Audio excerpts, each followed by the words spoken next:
Meet Fred. Like 16% of Americans, Fred sometimes likes to toke it up over the weekend to unwind.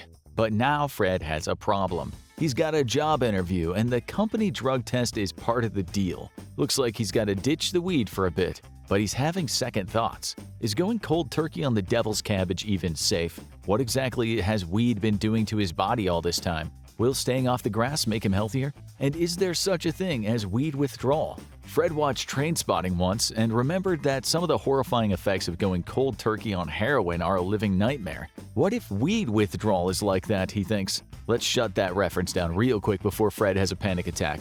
Withdrawal symptoms from weed and heroin aren't even in the same universe. But don't let that fool you into thinking there won't be any withdrawal symptoms at all. Anything that alters the way our body or brain operates is bound to have some kind of effect when taken away, especially if those alterations become routine after repeated use.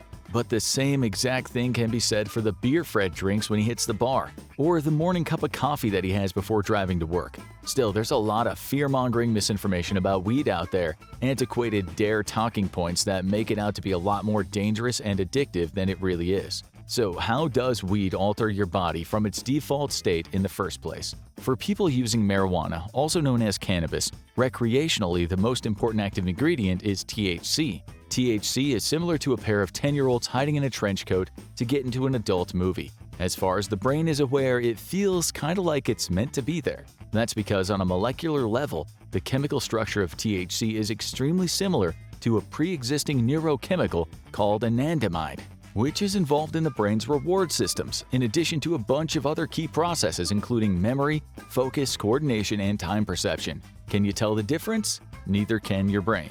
Because of their similarity, the brain doesn't recognize THC as something that shouldn't be in your system, allowing the molecule to bind itself to cannabinoid receptors in the brain's neurons. All of these chemical processes are happening while Fred is reclining in his lazy boy and lighting up a joint, getting himself ready to binge-watch some SpongeBob SquarePants. Obviously, Fred knows there are plenty of ways he could consume cannabis: smoking, vaping, eating edibles, applying it topically as an oil, even brewing it into a tea. Levels of intensity and the speed of the effects setting in will vary across the methods, just as they will with different cannabis dosages and strains. But the mechanics of the high will be the same across the board. So don't sweat the details, Fred. Just eat your chips and enjoy your cartoons. We're getting to the part where we tell you what to expect from quitting the chronic. Cannabis use affects a number of important centers in the brain to produce its narcotic effect. It alters the function of the hippocampus and the orbital frontal cortex, two parts of the brain that deal with memory and attention regulation,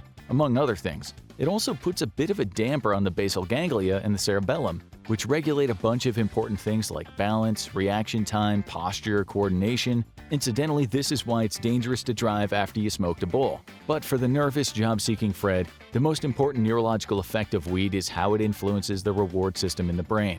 By hijacking the same cannabinoid receptors that we mentioned earlier, it can effectively hack the brain into releasing easy boosts of dopamine, the chemical that produces a feel-good rush after things like exercise, fun activities, video games, and even sex. But get this, general consensus is that weed produces dopamine at even higher levels than any of those things. This is how people like Fred can potentially develop a dependency on weed.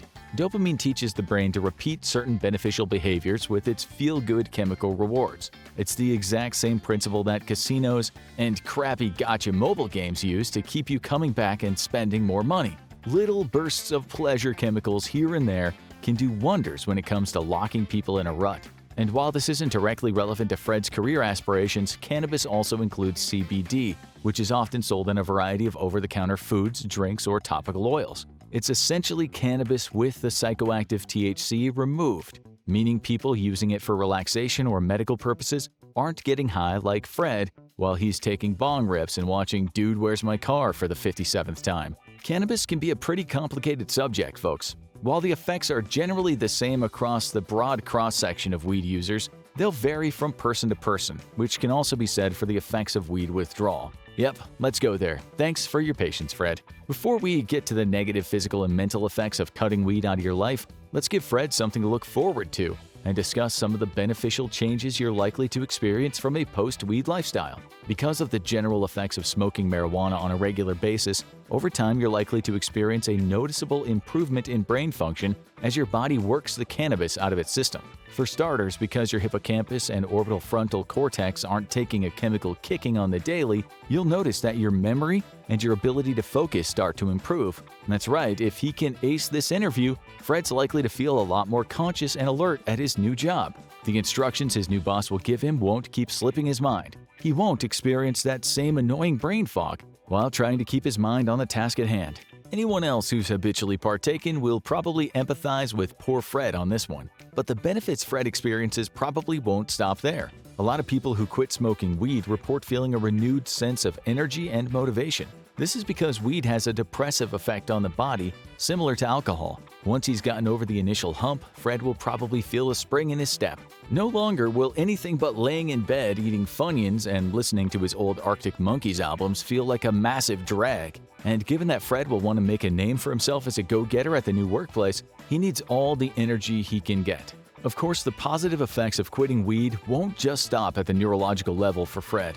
While he does chow down on the occasional edible, followed typically by an entire tub of Ben & Jerry's Cherry Garcia, he mainly smokes his weed. And while smoking pure marijuana isn't as dangerous as chain-smoking tobacco, we are sorry to tell you that your lungs don't actually like anything other than air going into them. And yes, that includes both smoking and vaping weed. Sorry about that, Fred. Over time, Fred will notice his respiratory health improving. He'll lose that annoying smoker's cough and find that he doesn't get winded from walking up a flight of stairs anymore. And because respiratory health and the heart are extremely closely linked, the lungs have got to keep your blood healthily oxygenated after all. Fred is likely to experience a boost to his cardiovascular health as his body adjusts to life without blunts. He'll also be doing away with the unfortunate weed side effect of rapid jumps in heart rate and vasodilation during use, which are what produce the distinctive red eyes of someone who smoked a bit too much. Having the chance to get a new job and experiencing a probable boost of physical and mental health? Way to go, Fred! But it won't all be sunshine and roses, and we're not even talking about withdrawal yet. Obviously, there were reasons Fred was smoking weed in the first place, and it's those benefits that he'll lose out on at the expense of everything else. He can kiss goodbye to the temporary pain and inflammation relief of chronic injuries, likewise for digestive and glaucoma relief. For a while, he's also likely to physiologically miss the increased dopamine spurts that his habitual weed use have been giving him. This brings us nicely to the thing that Fred is most afraid of: weed withdrawal. Thankfully, unlike withdrawals from opiates or advanced alcoholism, weed withdrawals can't kill you. But there is a lot of space between literally kills you and is a pleasant walk in the park. And what Fred is about to experience sits somewhere deep in the middle. Of course, if you're a luckier person than Fred, you might not experience the worst of it. You've got just over a 1 in 10 chance of feeling the full brunt of weed withdrawal. More specifically, it tends to occur in 12.1% of regular cannabis users. While exact numbers will depend on a variety of factors, from the extent of use to the mind and body of the user, we can sketch out a rough timeline for how the positive and negative sides of quitting weed will progress. Let's follow Fred on his tricky journey and find out. Between 1 to 3 days after first hanging up his smoking jacket, he'll get his first withdrawal symptoms. He's likely to be extremely irritable and on edge, making him a less than fun conversation partner for anyone who happens to run into him. During this period, Fred should do whatever he can to try to offset the stress in his life. Exercise, take long walks, relax, and enjoy his hobbies. The feelings will pass eventually, but there's no skipping this part of the process. The only way out is through. Meanwhile, during this period, the lungs will begin healing again. If Fred's smoking habits haven't damaged them permanently, he'll start to feel his lung capacity and general breathing improve in a surprisingly short period of time. 2 days to a week after quitting, it's going to get a little more intense for Fred and everyone around him. He'll be experiencing the worst of the physical discomfort, including sweats, chills, headaches, muscle pains, restlessness, and appetite loss, as well as mood swings during this period. If he's unlucky, he might even feel like he's slipping into a depressive episode. Unsurprisingly, this is the period where a lot of people relapse, and Fred is going to be feeling the pressure to light up just to stop this wave of negative effects on his body and mind. It's best to treat all of this symptomatically. Fred should make sure he's getting plenty of fluids, resting when he can, and taking over-the-counter medication as instructed to deal with the more flu-like withdrawal symptoms. Once again, moderate exercise and fresh air can be a lifesaver here, giving Fred that healthy dopamine injection to compensate for what the weed is no longer giving him, and hopefully jogging him out of that depressive slump. On the bright side, the first week is also where the brain receptors are starting to return to normal function. helping Fred self-regulate for all those critical factors like memory, fine motor control, and learning. He'll just need to learn to take the bad with the good. What about 2 weeks after quitting though? At this point, Fred has gone further than a lot of people who try to sober up and get their head straight, and he's going to be rewarded for that. A lot of the withdrawal symptoms will be starting to subside a little, and he's feeling determined to see this whole process through. But there is one thing still disturbing him despite all this excellent progress: sleep issues. A lot of people at this stage of weed withdrawal experience an unenviable double whammy of insomnia and extremely strange and vivid dreams. This, of course, sometimes leads to the knock-on effect of impacting someone's mood and concentration, because sleep is extremely important in regulating all of these things. To give your body a fighting chance of getting some decent sleep, we got a few little tips for you.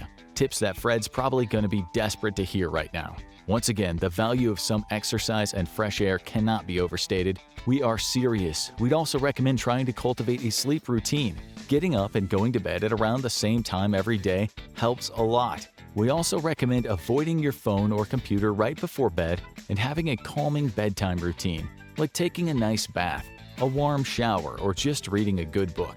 The weird dreams, we're afraid, are something that Fred is just going to need to ride out. We never said this was going to be easy, folks. However, by the time Fred hits 4 weeks cannabis-free, and in the months that follow, he's fully over the hump. Well done, Fred. By this time, his brain receptors have returned to functioning like normal, and he'll really start to feel the benefit of that improved memory and attention span.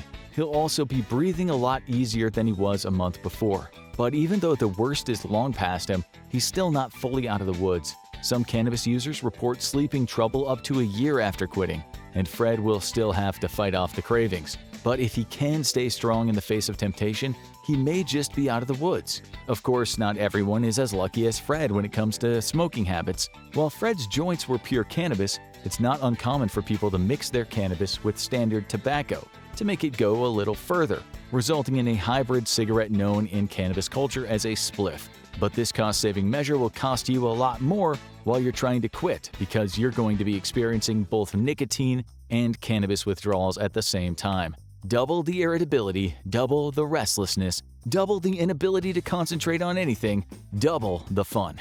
But while there's no way to ensure this process will be completely painless, there are ways to mitigate some of the worst effects of dealing with the withdrawal double feature. Nicotine gum and patches, when used safely and in line with proper instructions, can help take some of the bite out of the nicotine withdrawal. But we don't recommend you use vapes or e-cigarettes to fill the void, partly because they're really not good for you either, but also because they trigger thoughts of smoking weed and set all those reward centers in your brain on metaphorical fire, making it a lot harder for you to stick with your quitting plans. And believe us, that's going to be challenging enough already. Much like anything involving any drug, it's important to remember that results will vary from person to person. What's happened to Fred may not happen to another person.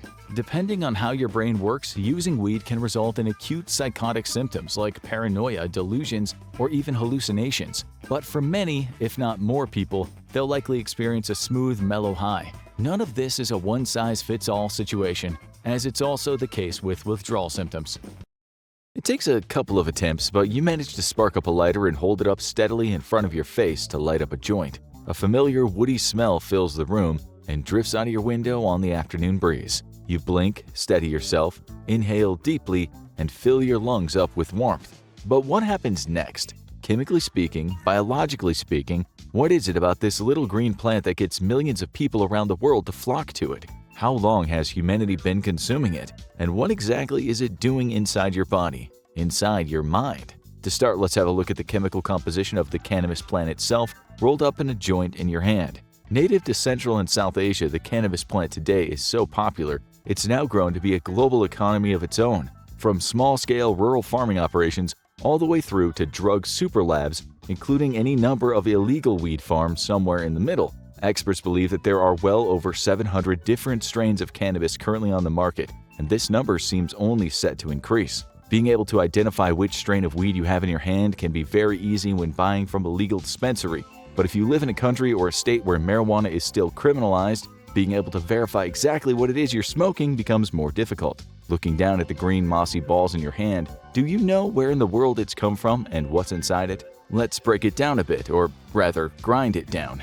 You've likely heard of the two most well-known active ingredients in cannabis. These are cannabidiol and tetrahydrocannabinol, or as you probably know them, CBD and THC. Over the last 10 years in the West in particular, CBD has been championed as a potential medical breakthrough. It's also been shown to have a calming effect on those with anxious disorders and is currently being tested as a treatment for psychosis, sleep disorders, muscle spasticity, and more. You might have seen ads for CBD oil products popping up in your feed claiming that it can solve any number of ailments. Research is ongoing, however, results vary. In the case of curing cancer, for example, so far there's no evidence to support that CBD has any kind of effect on the disease, despite what people on the internet might be saying. So, you smoke CBD to get high, right? No, CBD is usually extracted as an oil, and on its own it will not get you high. But it's still psychoactive, meaning it alters your mental state, typically leaving you feeling more calm and mellow. The feeling of being high comes from the main active component in marijuana, THC. Typically found in much greater quantities than CBD, THC can have a powerful psychoactive effect. To see what that means in practice, let's follow it as it enters the human body. You take in a deep breath of that joint and let the smoke fill your lungs. In this example, you're going to be our test subject, and you will be smoking weed. Smoking is one of the most direct and quickest ways to get high. This is because the smoke from your burning marijuana contains high levels of THC. The smoke is then inhaled, filling your lungs. At this point, you might experience some irritation, manifesting in the iconic smoker's cough from introducing an alien substance into your lungs. This, however, is not unique to smoking weed, as you're likely to see the same from people smoking or vaping conventional tobacco. The lungs are designed to quickly and efficiently transfer oxygen into the bloodstream when we breathe. Therefore, they have the capacity to take in large quantities of gas in one breath and get any number of elements or compounds from that gas into our bloodstream, and fast. The lungs aren't just empty chambers, they're full of tiny little air pockets called alveoli. The average human adult has roughly 480 million alveoli in their lungs, constituting about 1,500 miles of airways. That's the equivalent of driving from Miami to New Hampshire for our American viewers, or Madrid to Copenhagen for our European viewers. For everyone else, it's roughly 13,636,363.6 bananas lying end to end.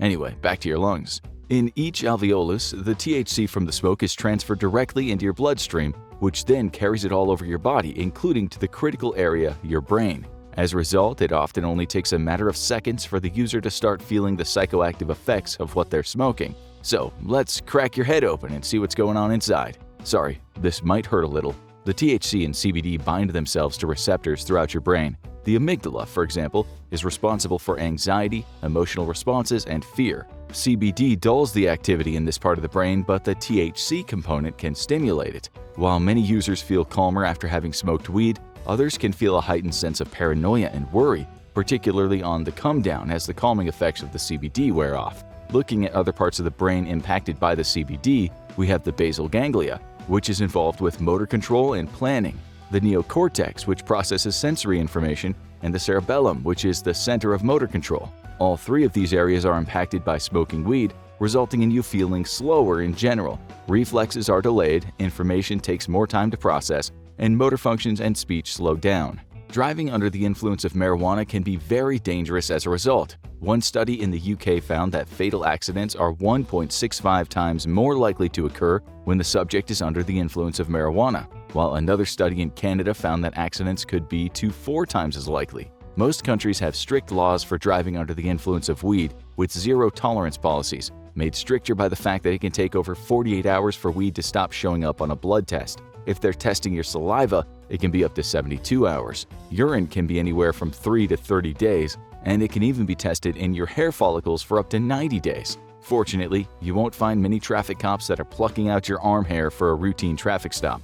However, it would be reductive to think that all weed does is dull your brain. THC is a very active component that stimulates a lot of neural activity. Colors look brighter, sounds are louder, music sounds more rich and layered. Food often tastes better under the influence of THC, giving the subject the illusion that they're really hungry. That's right, this is why so many people using cannabis experience the famous munchies, which is why having a stoner visit your home is potentially extremely dangerous to the state of your snack pantry and chip supply.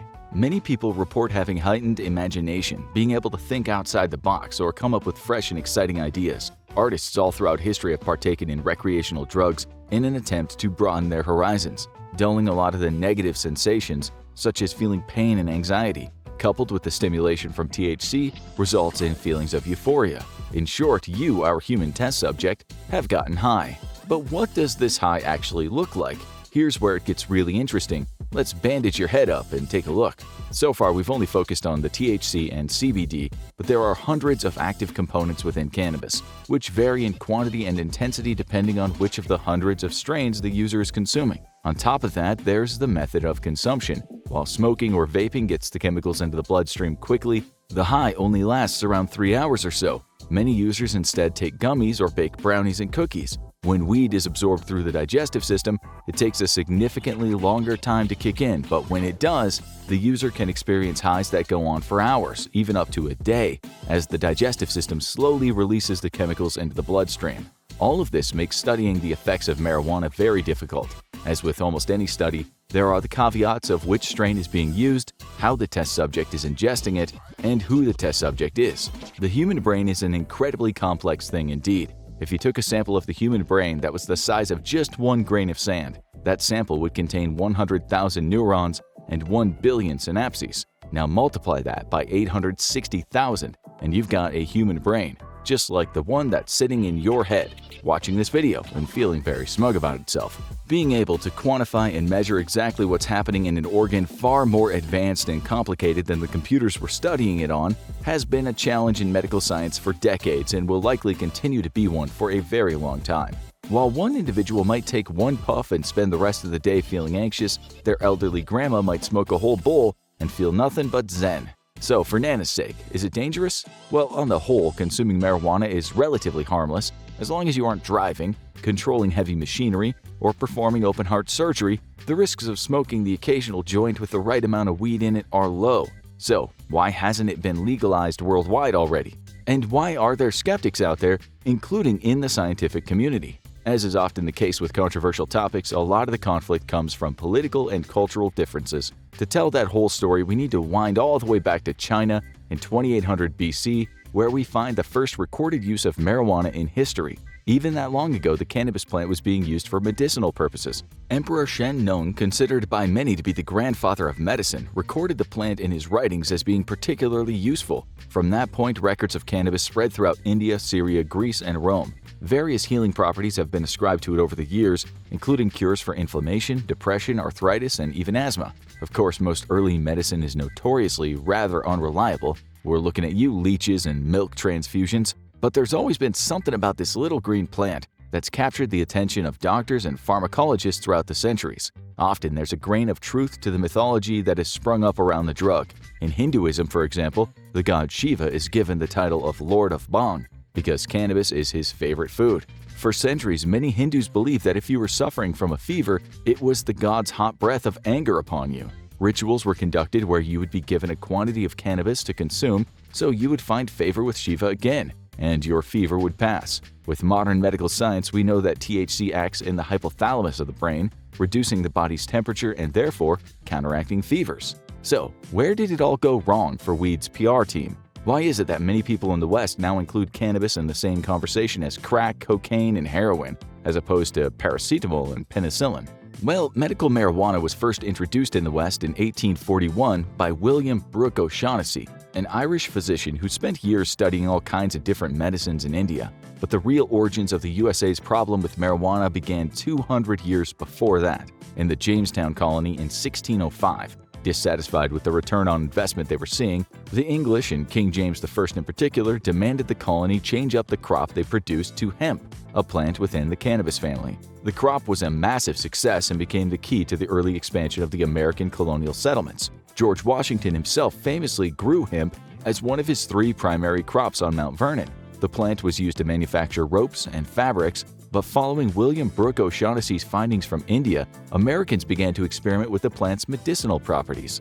The USA was still in relative infancy, with many laws and prohibitions being established. Drug laws at the time involved labeling products as being poisons, which restricted them to being legal only if prescribed by a pharmacist. Even then, the debate about cannabis varied from state to state, with some issuing it with the poison status and others believing it was exempt from these rules. At the time, opium dens were rife across America, and alongside them a number of hashish parlors popped up in which people would smoke various forms of hemp and cannabis. By 1880, these establishments were seen as quite fashionable, with many of the upper classes frequenting them. It's estimated that there were roughly 500 such parlors in New York City alone. The laws needed to be strengthened further still. Fraud and corruption were rife in the drug industry, with many falsely labeling their products for the sake of profit. The tighter that these restrictions got, the more people looked for loopholes. The government and the newly established Food and Drug Administration were pulling in different directions than a lot of the American public, who were looking to skirt prescriptions and drug laws in order to continue to get their highs. In the move to close the loopholes, cannabis was often grouped in with many of the much more addictive, much more harmful drugs that were plaguing the American population. The solution the American government came to was a zero-tolerance policy on recreational drug use, including the prohibition of alcohol and the criminalization of marijuana, which at the time they were spelling with an H. In 1971, President Nixon coined the term "war on drugs," where he declared drug abuse to be public enemy number one of the American people. The approach was incarceration with an iron fist. Possession, distribution, and consumption of banned substances would result in jail time. It's estimated that throughout this war on drugs, the USA spends roughly $51 billion annually on its endeavor to clean up the streets. To illustrate, with that money, the USA could give each Canadian citizen $1,416.67 per year just as a little thank you for being such lovely neighbors. Alternatively, they could give one lucky Canadian $1 a minute for 97,032 years. A large amount of this campaign against drugs has involved a level of fear-mongering. There's a lot of false information swirling around the world about the negative effects these drugs have. It rots the brain and causes psychosis. It's a gateway drug to stronger and more dangerous highs, and it is highly addictive. But is there any truth to any of these claims? Let's examine them one by one. Firstly, no, marijuana does not rot the brain. Rotting is the decay of dead organic material as bacteria and fungi consume it. That simply doesn't happen. However, the link to psychosis is a much more contested field, with evidence for both sides of the argument. Firstly, what is psychosis? It's a term that is thrown around a lot, especially in the world of drug use, but very rarely defined, meaning a lot of people attach their own fears, worries, and prejudices to the word. Psychosis is when someone loses contact with reality. The image of the world around them that the brain is painting doesn't match up with the objective reality surrounding them. The two main symptoms of psychosis are hallucinations and delusions, and it's important to know the difference between the two. A hallucination is when a person experiences something that isn't actually happening. Most commonly, this takes the form of hearing voices that aren't really there, or sometimes seeing things that aren't really there. In some cases, people have reported smelling, feeling, and tasting their hallucinations too, such as tasting blood in their mouth despite there being none. A delusion, on the other hand, is more abstract. It could be the feeling that you're being followed, or that there's a conspiracy in your workplace to harm you. Delusional people are often highly susceptible to conspiracy theories, as often the paranoid messaging chimes with their fearful delusions that their minds have already been generating. So, does marijuana cause psychosis? It's complicated. Let's go back to the chemicals active in your brain. We're gonna need to crack that skull open again, sorry. THC is highly psychoactive. This is where the feeling of euphoria from being high comes from. While CBD can decrease the levels of panic and paranoia in the brain, it's often present in much smaller quantities than THC, mainly as many cannabis farms compete with one another to grow stronger and stronger strains. Couple that with the fact that there are hundreds of active compounds within the cannabis plant, and it goes back to our earlier point about this being a challenging area of study. Therefore, many scientists rely on quite broad studies, taking large sample sizes of drug users and non-drug users and comparing the development of their brains over time, looking most notably at teenagers and young people. What they found is there is often a link between heavy pot smoking and psychosis.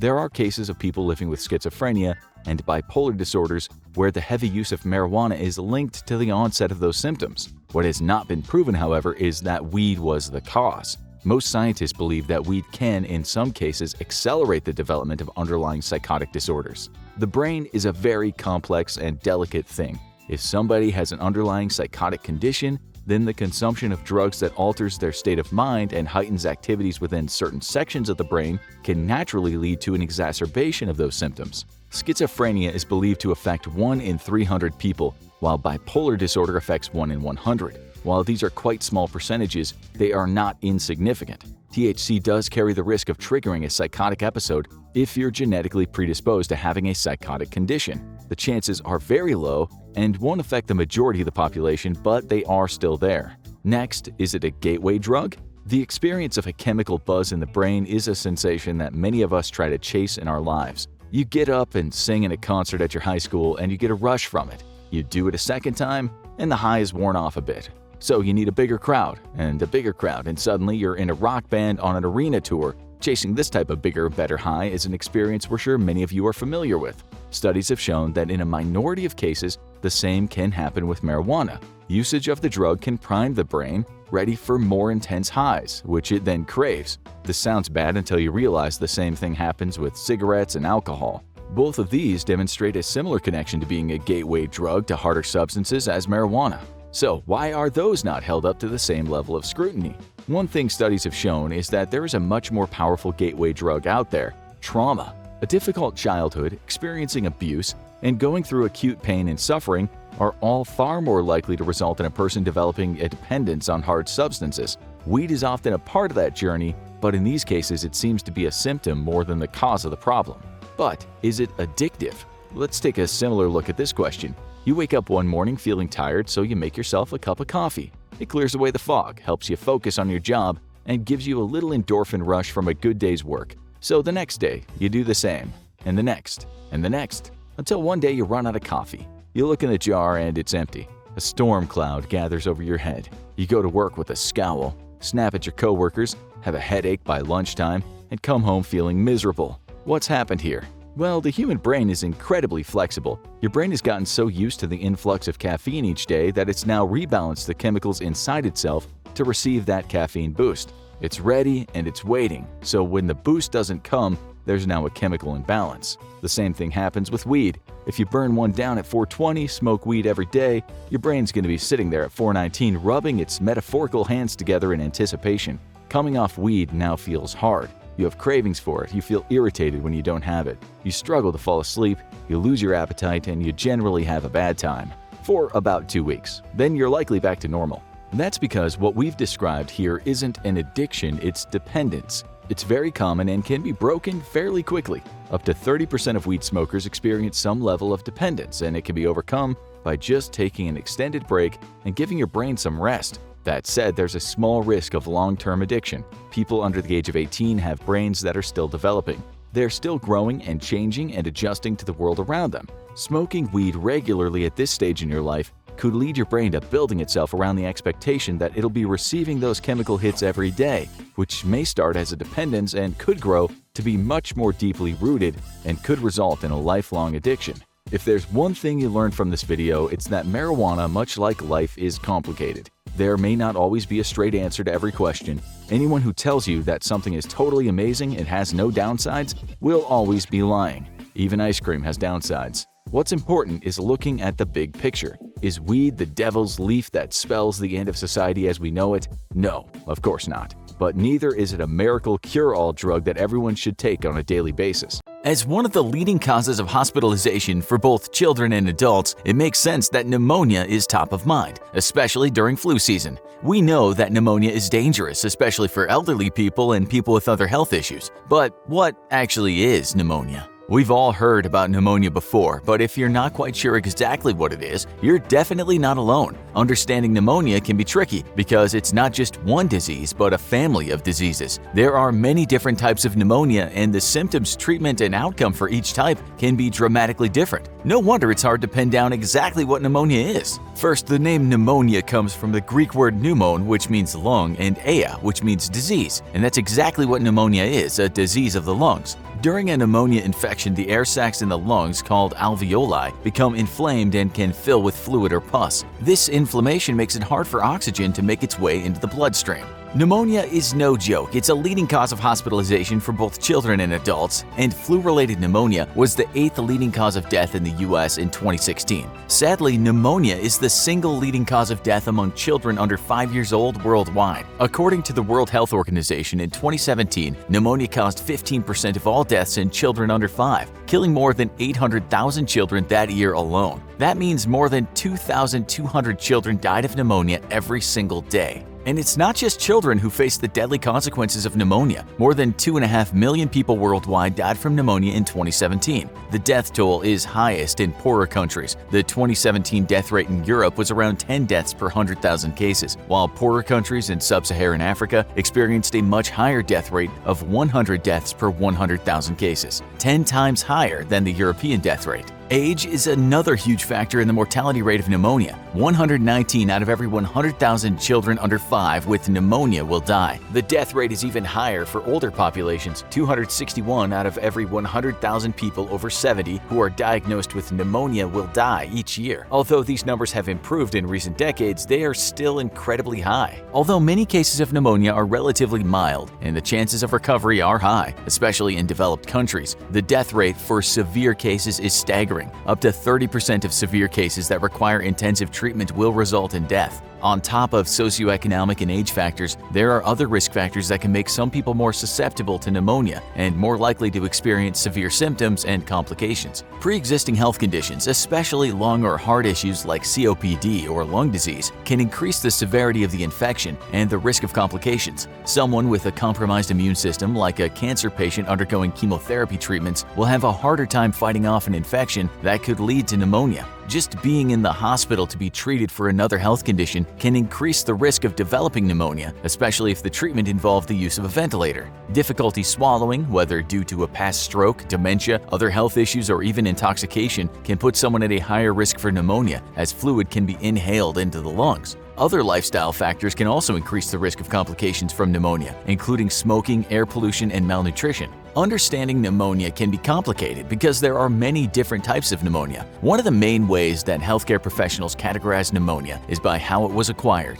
Community-acquired pneumonia is an infection that occurs outside of the hospital setting. Although pneumonia itself is not contagious, the virus or bacteria causing the infection can spread from person to person the same way most viral or bacterial infections spread, through contact with infected people or surfaces, especially through respiratory droplets released when an infected person coughs or sneezes. It may also spread through blood, especially during and after birth, which is why pregnant women are considered high risk during flu outbreaks. When the immune system is weak, it has a harder time fighting off these infections. Even worse, the bacteria that already live in the respiratory system can start to grow out of control and cause pneumonia. Hospital-acquired pneumonia is an infection associated with previous healthcare, especially ventilator use, or with hospitalization or residence in a nursing home where infections can spread like wildfire. Hospital-acquired pneumonia is usually much more serious than community-acquired pneumonia and has a much higher mortality rate. Another way to differentiate between the types of pneumonia is by whether it affects both lungs, as in double pneumonia, or just one lobe, as with lobar pneumonia. Still, more categories of pneumonia exist, including walking pneumonia, which is usually a milder form of the disease that doesn't require treatment in the hospital. Aspiration pneumonia is caused by inhaling fluid into the lungs, and if you aren't able to cough up the fluid, bacteria can take hold in your lungs and lead to infection. Fluid can enter the lungs in a number of ways, from accidentally inhaling your food instead of swallowing it, to experiencing a near drowning, to even inhaling vomit, especially risky for intoxicated individuals. There are so many different kinds of pneumonia because there are nearly as many things that can cause the inflammation of the lungs that is the trademark of pneumonia. Pneumonia can be caused by bacteria, fungi, or viruses, all three microorganisms that are too small to see with the naked eye, but they're all very different. Bacteria normally live all over our bodies, and many are harmless or even helpful. Some bacteria can give off toxins as they reproduce, which causes disease and symptoms. Fungi are parasites that decompose and give off an enzyme that help them absorb organic matter. Viruses need a host cell to be able to replicate, and as they insert their genetic material into the cells, those cells can burst and die or turn malignant. The most common type of bacterial pneumonia is pneumococcal pneumonia. This type of pneumonia happens when the Streptococcus pneumoniae bacteria that normally makes its home in our upper respiratory tract reproduces uncontrollably. Legionnaire's disease is a very dangerous type of pneumonia caused by the Legionella pneumophilia bacteria, which is usually contracted from contaminated water from cooling towers or even pools and whirlpools. Although we can thank vaccines for all but eradicating tuberculosis from most developed countries, the Mycobacterium tuberculosis bacteria can still cause a rare form of tuberculosis pneumonia that is highly resistant to treatment. Bacterial pneumonia can occur on its own or develop after a viral flu or cold infection. It often only affects one lung, making it a lobar type of pneumonia, and fungi found in soil and bird droppings can also cause pneumonia, although this is most common in those with chronic health issues or a weakened immune system. Pneumonia can also be caused by viruses, and the flu virus is the #1 cause of viral pneumonia, which is why we hear so much about pneumonia during flu season, especially during particularly bad outbreaks. As the virus invades the lungs and reproduces, it causes pneumonia symptoms, but it may not show the same physical damage as bacterial pneumonia. Most viral pneumonias are less severe than bacterial pneumonia, but flu-related pneumonia can still be very serious and even fatal. Viral pneumonia is most dangerous for people with pre-existing heart or lung issues and pregnant women. There is also the risk that the viral infection could trigger a second bacterial pneumonia invasion. Bacterial pneumonia tends to cause the most severe symptoms and require the most medical care. The symptoms of bacterial pneumonia can come on suddenly or develop more gradually, but symptoms of viral pneumonia usually develop over the course of several days. Typical pneumonia symptoms include a fever and chills, a phlegmy cough, shortness of breath, and rapid, shallow breathing, chest pain, loss of appetite, and fatigue. Symptoms can be mild or severe, and not everyone experiences the same symptoms. For example, very young children may also experience nausea and vomiting, and some elderly people may not even have a fever, so confusion and mental changes may be the only way to tell that something is going on. There is no one-size-fits-all test to diagnose pneumonia. Instead, doctors typically start with a physical exam, including listening to the patient's lungs with a stethoscope. They may also order a chest X-ray to measure inflammation in the lungs, or a pulse oximetry test to measure the oxygen level in the bloodstream. Blood and mucus tests can be done to identify the particular germ responsible for the pneumonia infection. If symptoms are severe, doctors may order a CT scan to check for complications or perform a bronchoscopy to look into the patient's airways and see what's going on. Treatment for pneumonia depends on the type of pneumonia and the severity of the symptoms. Bacterial infections can be treated with antibiotics, which work by stopping or slowing the growth of bacteria. Although this seems like a simple treatment, it can be complicated to decide when to use antibiotics. Overuse of antibiotics can lead to an antibiotic resistance, and many infections, including pneumonia, are becoming more and more resistant to antibiotics, which is why the death rate from pneumonia has not improved much over the last 50 years, despite the widespread use of antibiotics. Unfortunately, antibiotics do not work on viral infections. Some antiviral drugs exist, but treatment for viral pneumonia is mostly about managing the symptoms. Symptoms like fever can be treated with medications like aspirin, and nonsteroidal anti-inflammatory drugs or NSAIDs. Drinking lots of fluids can help prevent dehydration, and warm beverages, hot baths, and a humidifier can help open the airways. Pneumonia sufferers should get plenty of rest and give themselves lots of time to fully recover from the infection. Most of the pneumonia symptoms will resolve after a few weeks, but some, like fatigue, can persist for weeks or even months. It can take 6 to 8 weeks to fully recover from a case of pneumonia and return to normal levels of functioning. Even once the infection is passed, a bout of pneumonia can have long-lasting effects like future lung disease. Mild cases of pneumonia can usually be treated at home, but the more severe cases, especially hospital-acquired pneumonia, will require treatment in the hospital. Healthcare professionals will provide intravenous fluids and antibiotics, oxygen therapy, and symptom management, while also keeping an eye out for complications. Serious cases of pneumonia can quickly turn dangerous, which is why it's so important to be under the care of professionals in a hospital setting. Severe pneumonia can cause dangerous and life-threatening complications. The biggest danger is that the patient will go into respiratory failure and require ventilation to help them breathe. Acute respiratory distress syndrome, or ARDS, can occur after the lungs have experienced trauma, like a pneumonia infection. As fluid leaks into the lungs, they become smaller and stiffer, and breathing becomes very difficult, starving the body of oxygen. There is no treatment for ARDS. All that medical professionals can do is help the patient get enough oxygen with the help of a ventilator and give their lungs time to heal. Other potentially serious complications from pneumonia include sepsis, which is uncontrolled inflammation throughout the body that can cause multiple organ failures. Lung abscess can also be a concern, and surgery may be required to drain them of fluid. Complications are more prevalent and more serious in patients who are very young or very old, or have pre-existing health issues, especially heart and lung diseases. Now that you know how serious pneumonia is, especially for the elderly and the sick, you can do your part this flu season by washing your hands regularly, always covering your mouth when you cough or sneeze, staying at home when you're sick, and maintaining distance when you're out and about. Even if you think you're strong and healthy enough to handle a bout of the flu or even a case of pneumonia, remember that pneumonia is a serious infection, and even young, healthy people can be taken out by it.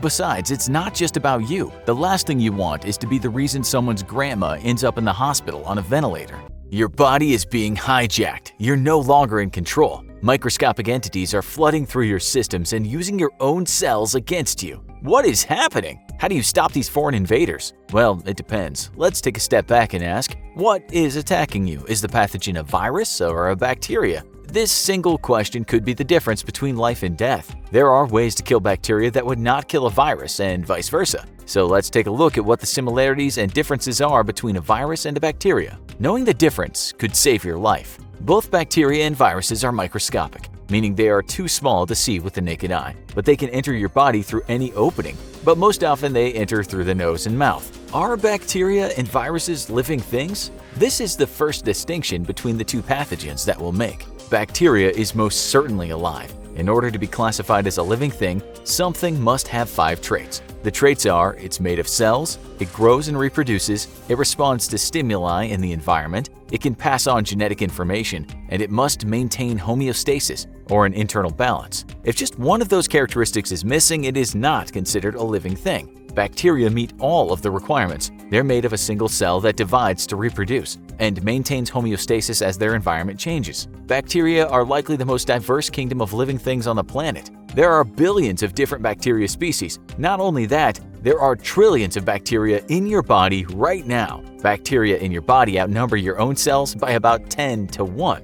Think about how crazy that is. Just in sheer numbers, there are more bacteria in you than your own cells. Biology is fascinating. This brings up a really good point though. If there are so many bacteria in you, why aren't you dead or at least sick all the time? Aren't bacteria harmful to your body? For anyone who has had food poisoning caused by bacteria, you wished you were dead at the time. Recently, scientists have discovered that bacteria play an important role in making up your body's microbiome. Bacteria are actually beneficial in many ways. They can help you digest foods and keep your skin healthy. We have come to realize that bacteria actually make your life better. Without a healthy microbiome of bacteria in your body, you wouldn't be able to eat certain foods and you'd become sick more often. We now know bacteria are living things. They are single-celled and they have all of the characteristics of life. They are diverse and found everywhere around the world. Bacteria can be harmful, but they are also beneficial to your body. So, are viruses the same way? The short answer is no. Viruses and bacteria have more differences than similarities. Let's start with what seems like a basic question. Are viruses alive?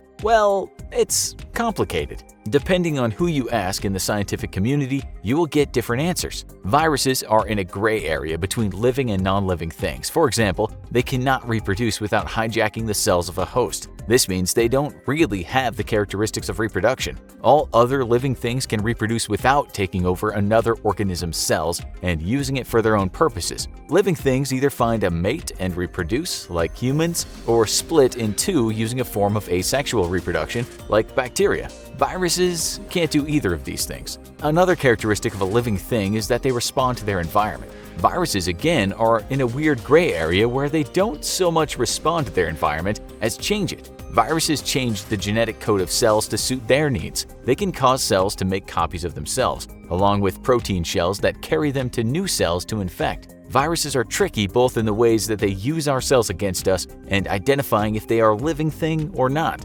Bacteria, on the other hand, will respond to their environment. They'll make more copies of themselves when there's an abundance of resources, or swap their genetic code with another bacteria around them if a beneficial trait arises that helps the species survive. Evolution by natural selection also is an important concept when discussing living things. All living things evolved from a species in the past. You, me, bacteria, we all evolved from an organism that started life on this planet billions of years ago. Granted, you and bacteria went through many different changes and evolutionary steps, but humans and bacteria both evolved from earlier species. This is just how life works on our planet. Viruses again blur the line here. Viruses most definitely do change over time. This is why you have to get a different flu shot every year. Although viruses are missing several characteristics of a living thing, they do seem to evolve, and they seem to evolve fast. Species evolve when a mutation in DNA occurs that gives an organism a new trait. Mutations are random mistakes in the DNA. Some are good and some are bad, and some don't have any effect on an organism's survival at all.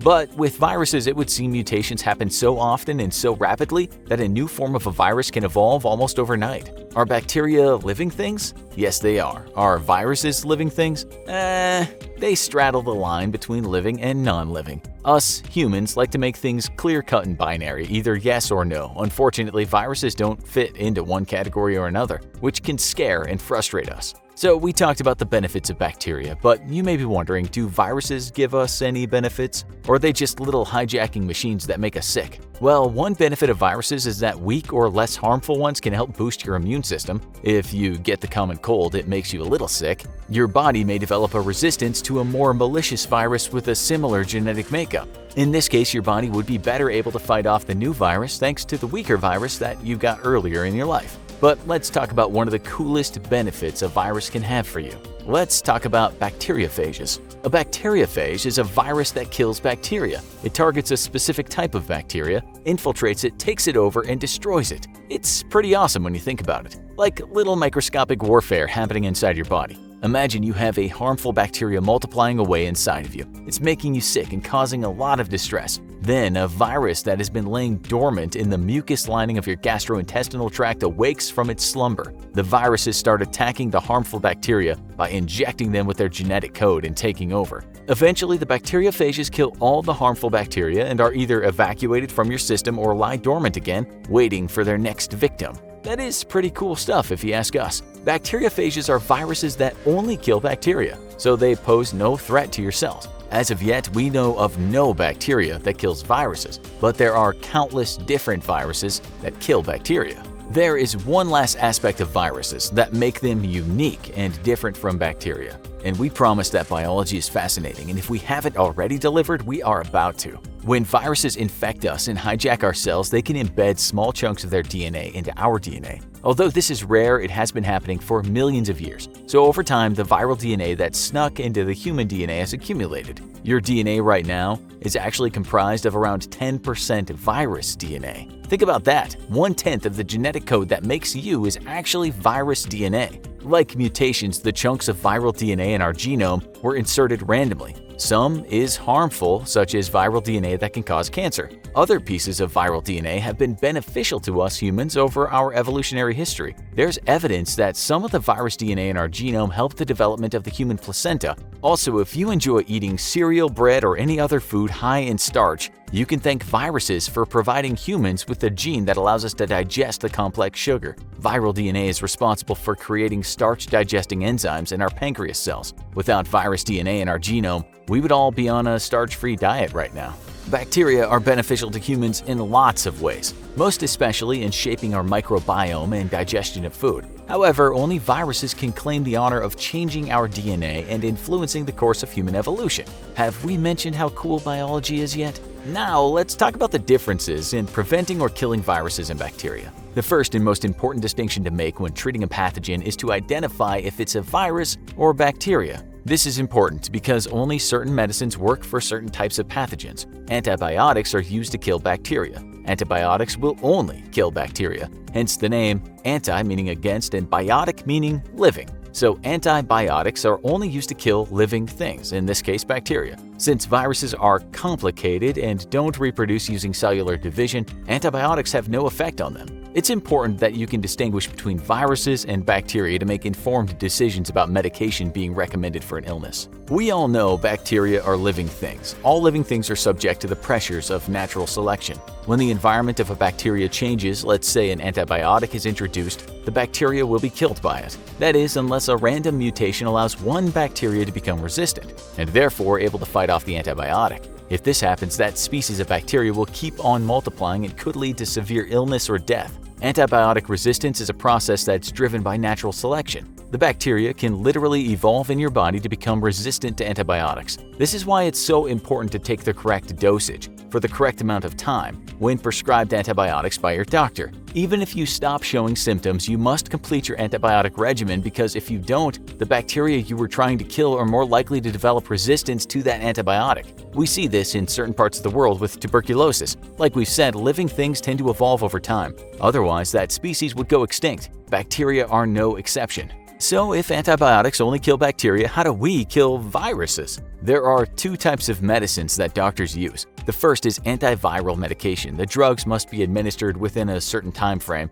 and are only effective while the medicine is in the patient's system. When you travel to areas of the world with yellow fever, you can take an antiviral yellow fever drug. You have to take the pills as prescribed by your doctor before and during your trip in order for the drug to be effective. The antiviral uses chemicals that kill the virus, but only if those chemicals are in your system when the virus infiltrates your body. Vaccines can be used to prevent or kill both a virus or bacteria. Every vaccine is different and made to kill one type of pathogen. Vaccines typically use a weakened or dead form of the pathogen to activate the immune system. When the weakened or dead pathogen enters your body, your immune system identifies it and makes antibodies that mark it for destruction. After your immune system comes into contact with the vaccine, it'll remember what the virus or bacteria looked like. So if you're ever infected with the actual pathogen, your body already has immunity to it. Then your immune system will do what it does best and destroy the pathogen before it can make you sick. Vaccines work the same way against bacteria and viruses. We've learned a lot over the years about viruses and bacteria.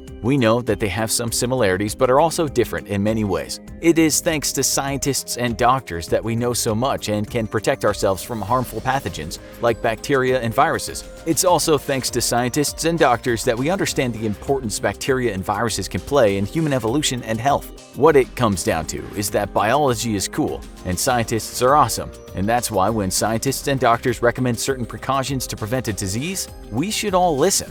Let's set the scene for your upcoming death. You're lying in bed, surrounded by family and friends. The lights are dimmed and your breathing is shallow. The people around you know it's almost time. You might seem unconscious to them, but in your mind, all kinds of things are happening. Images of childhood come back to you. You're selling lemonade on the street outside your house. Then you're a teenager holding hands with the person who was your first love. You fast forward to adulthood and you're saying I do with the woman who was your first wife. A decade later, you're doing the same routine with your second wife. And then the scene fades to black, except there's a light ahead of you. Death is calling, and you walk forward. Or is that how things happen? Or is there nothing during those final few minutes? Having your life flash before your eyes might seem a little too romantic for some. Maybe we don't get this last picture show right before death, and all we're left with is the lights going out. That's it, game over. No great trip through history with a Grim Reaper acting as the tour guide. In 2017, a neurologist named Dr. Cameron Shaw shed some light on those final 30 seconds before the final bell goes. He explained that before we die, right before, there will be blood loss to the brain, unless there's some massive injury and it's lights out immediately. Before we die, we're going to fade out because of this lack of blood to the brain. When that happens, the vision narrows, so right before death, we may well experience something like going down a tunnel. That's perhaps why a lot of people who have died and come back have talked about tunnels. He added, though, that he doesn't believe in out-of-body experiences, only that loss of consciousness might feel like a narrowing of vision and then blackout. The doctor was asked what happens during those final 30 seconds, and he replied that we slowly shut down, and the bits that shut down first are the parts of the brain that make us, us. That's our sense of self, perhaps our humor. After that, the parts of the brain that shut down are the bits where we store memories. You're then still alive for a few seconds, but the doctor said you're pretty much in a vegetative state. This is how he explained it in an interview. For all intents and purposes, you could say they're dead because they don't have a consciousness or an awareness of their surroundings. But if these basal structures are intact, they'll still breathe and have a pulse. Still, people report seeing all kinds of things near death. Some researchers at Hadassah University in Jerusalem, after interviewing people who had near-death experiences, concluded that indeed some people had their lives flash before their eyes. They said that the life might not flash in any type of sequence, though, only lots of muddled memories that have flashed through the brain of the almost dead. One woman explained it like this: "It all happened at once, or some experiences within my near-death experience were going on at the same time as others, though my human mind separated them into different events." Then we might look at the story of Dr. Rajiv Party, a man who is the former chief of anesthesiology at the Bakersfield Heart Hospital in California. He was having an operation for his cancer when things went horribly wrong. He didn't die, but was close. He's since written about what he saw during those seconds he was leaving the planet. He wrote, "My father led me down the tunnel toward the light, and we looked at it together, its intensity oddly soothing. I moved forward and then began to walk rapidly in its direction, pulled by a powerful sense of love emanating from its radiance. My father let go of my hand, and I kept moving forward." That doesn't sound too bad at all. And then he said he entered another realm where he met archangels of the Bible. He said they took him to a place where he saw this: "The sweet smell of grass and roses made me almost delirious with pleasure. A crystal clear stream of water water cut through the meadow, and the air off the distant mountains was blowing gently. He said he felt pure love in this new land, and he was ready to leave the old land of his former life. That sounds like a massive hallucination, perhaps close to something someone might see on the substance DMT. Psychology Today wrote a story about near-death experiences, but like the doctor we introduced at the start of the show, the writer said a lack of oxygen to the brain might only feel like a tunnel and then you're gone. Tripping in a land of angels and green pastures should not happen. So why do so many people say they see such things? If the brain is dying, we shouldn't really be seeing majestic things, it should be the opposite. This is where DMT comes in. Full name, N,N-dimethyltryptamine. This stuff is sometimes called the spirit molecule, and if you watch Joe Rogan, you'll know he and a lot of other people, while erring on the side of caution, believe this stuff can open a doorway to another kind of reality. DMT is everywhere, in plants and in animals. It's illegal in most countries when it's made into a powerful drug, but in other countries it's taken as part of ceremonies.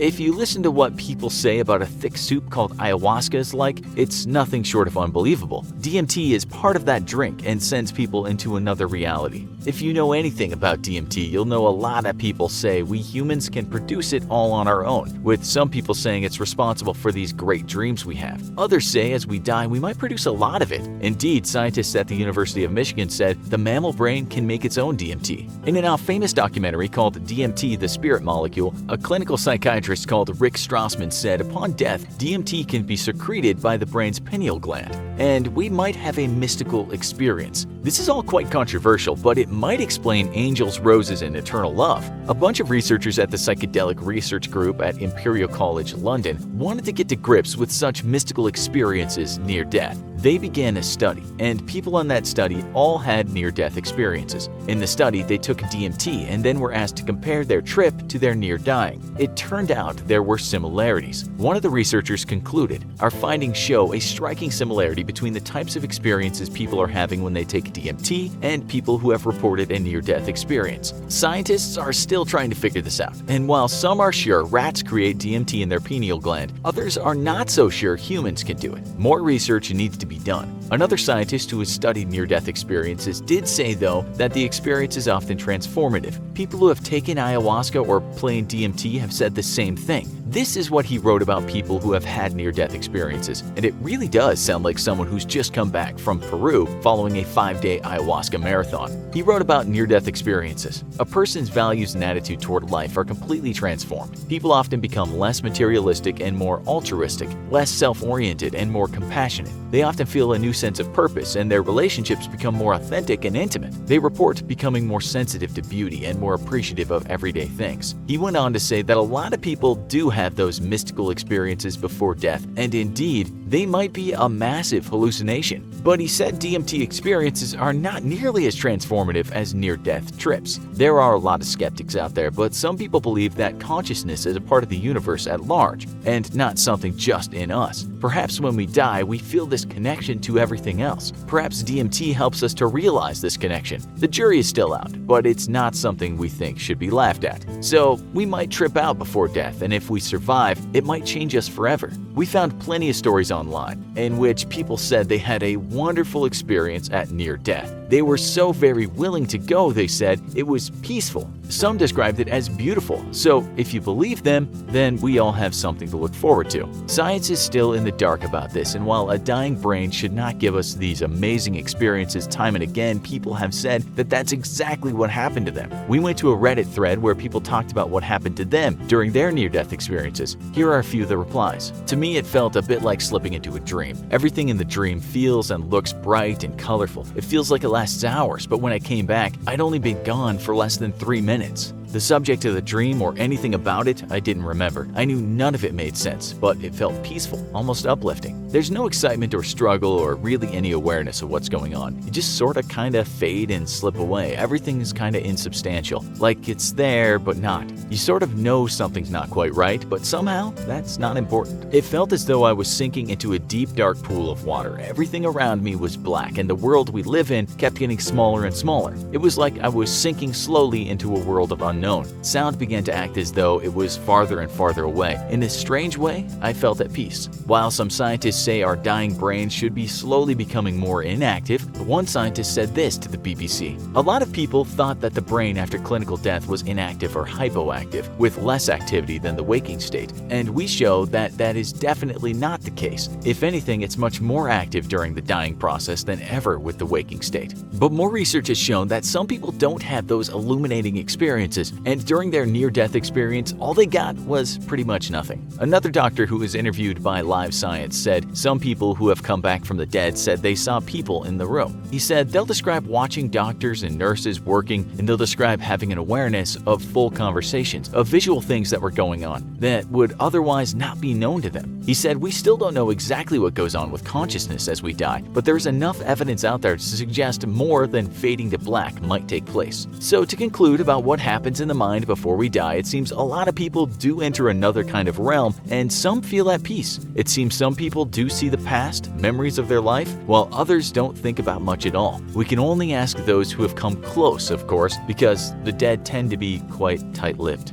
By the way, we thought we'd add something to the end of the show because it's relevant and it's just so fascinating. We might also make a show about this in the future. Did you know that doctors of late have started putting people into suspended animation? Like keeping them suspended in death and then bringing them back? This recently happened at the Maryland School of Medicine in the US, and the doctors called it emergency preservation resuscitation. What they did is cool the person down by replacing some of their blood with an ice-cold salt solution. This prevents oxygen from getting into the brain, but the person can be brought back to life. The reason the doctors would do this is so they can perform a medical procedure on someone. Let's say that a person has been shot or stabbed and they go into cardiac arrest. They've lost lots of blood and will die in about 5 minutes, so that means surgeons have to work very fast. But with the suspended animation technique, they might get 2 hours to work on the person. They're technically quite dead, but are brought back. We'd love to know if anything was going on in the patient's mind, but unfortunately this is all new, and their thoughts weren't in the articles that we read about this. The US Food and Drug Administration has just given this the green light, and those surgeons don't even need to get a person's consent before they do it. We've talked about what happens when you die, an episode that was very popular. Now we tackle a similar question: what happens just before you die? This question comes to us from Jody. As you may already know, we love answering questions from you, our beloved viewers. So today, as per Jody's request, we dare to venture deep into the subject in our quest to find out if your life really does flash before your eyes in your final moment. To begin with, we'll start with what happens to you physically, depending on how you die. Let's first talk about drowning. This is a very uncomfortable death, characterized by an inability to breathe that leads to your demise underwater. What happens is that you struggle with your mouth below the surface, you panic and might begin to aspirate and inhale water. This leads you to having a laryngospasm, which happens when your vocal cords close and block airways in an attempt to protect your lungs. When this happens, you're unable to scream for help. Thus, drowning is mostly a silent death. When not enough oxygen reaches the body's tissues, you then go through something known as hypoxia. You become unconscious and your airway relaxes, which allows your lungs to fill up with water. Prolonged time without air can lead to cardiac arrest and brain damage before finally leading to death. This is not a good way to go, so it's highly recommended that you wear a life vest if you don't know how to swim. Either that or keep an inflatable pool toy under you. The unicorn floaty is all the rage right now. Get one with a cup holder while you're at it, so you can keep a martini on hand. Death by hypothermia, where the core body temperature drops to a dangerous level, causes you to shiver intensely. After extended exposure to freezing temperatures, your body functions start to slow down, including your respiration, heart, and metabolic rates. You then lose consciousness before you die. An example of this type of death would include what happened to Jack in the movie Titanic. Spoiler alert, we saw him turn into a human popsicle before he sunk dramatically into the dark depths of the Atlantic. Rose let go of him in the moment after saying she wouldn't. What's up with that? We feel that we need to add that Jack could have easily fit onto the door that was used as a raft. He just didn't try hard enough. At any rate, you definitely wouldn't want to perish in icy cold waters this way. It's not a fun way to go, especially if you hate the cold. On the opposite end of the spectrum, death by burning has to be a very horrifying way to meet your demise. Sometimes when people were burned at the stake back in the Dark Ages, they would die from carbon monoxide poisoning before the flames completely consumed them. This happens when you breathe in too much carbon. It's definitely not a pleasant way to go.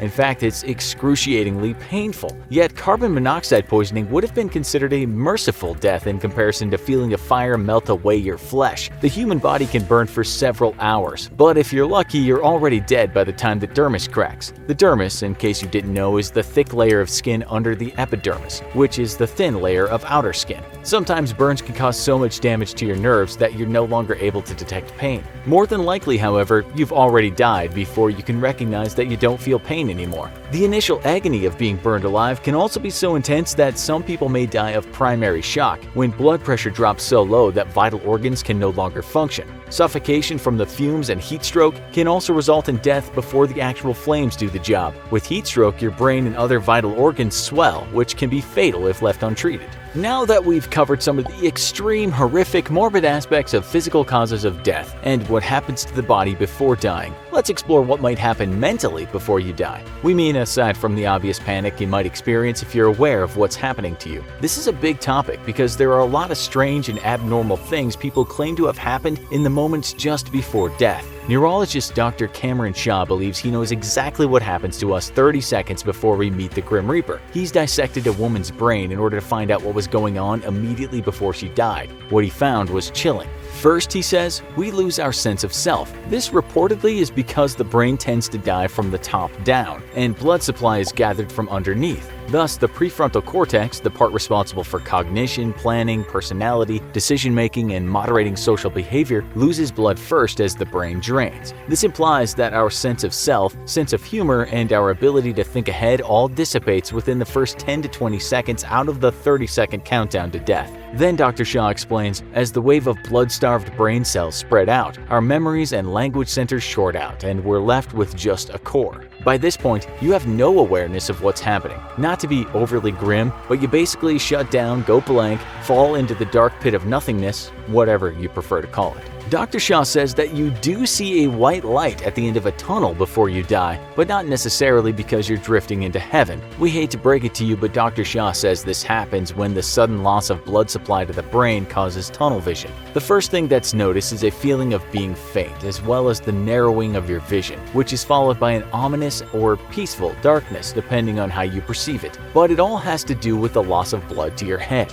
Dr. Shaw also explains the concept of the out-of-body experience, which many people have claimed to have been through during life-threatening near-death experiences. This is said to happen when people perceive themselves to be floating through the air like a spirit, ghost, or apparition. They see objects in another room or the tops of people's heads from an aerial view. Dr. Shaw that this is just a trick of the mind and that it's not real. He claims that the out-of-body experience is little more than a myth. He says, quote, "The brain can create a visual world around you that resembles something close to reality that isn't reality because you're actually blind." What we think he means by this is that you're blind to your surroundings while in this state of mind because you're basically unconscious. Some people who have experienced the out-of-body sensation, however, will continue to assert that this was very real to them. Many will jump to its defense. Now, what about the question regarding whether your life flashes before your eyes? You may be interested to know that yes, indeed it does, but not in the way you think. What we mean to say is that you won't visualize yourself as a baby and watch yourself grow up. It doesn't happen chronologically like in the movies. You'll simply witness key memories randomly based on importance and which events sparked the greatest emotion for you. In the final moments, you'll think about the most notable or prominent moments of your life. The most memorable aspects of your existence pop into your thoughts: your first kiss, graduation, holidays with your family, the day you got married to your spouse, the day your first child was born, and more.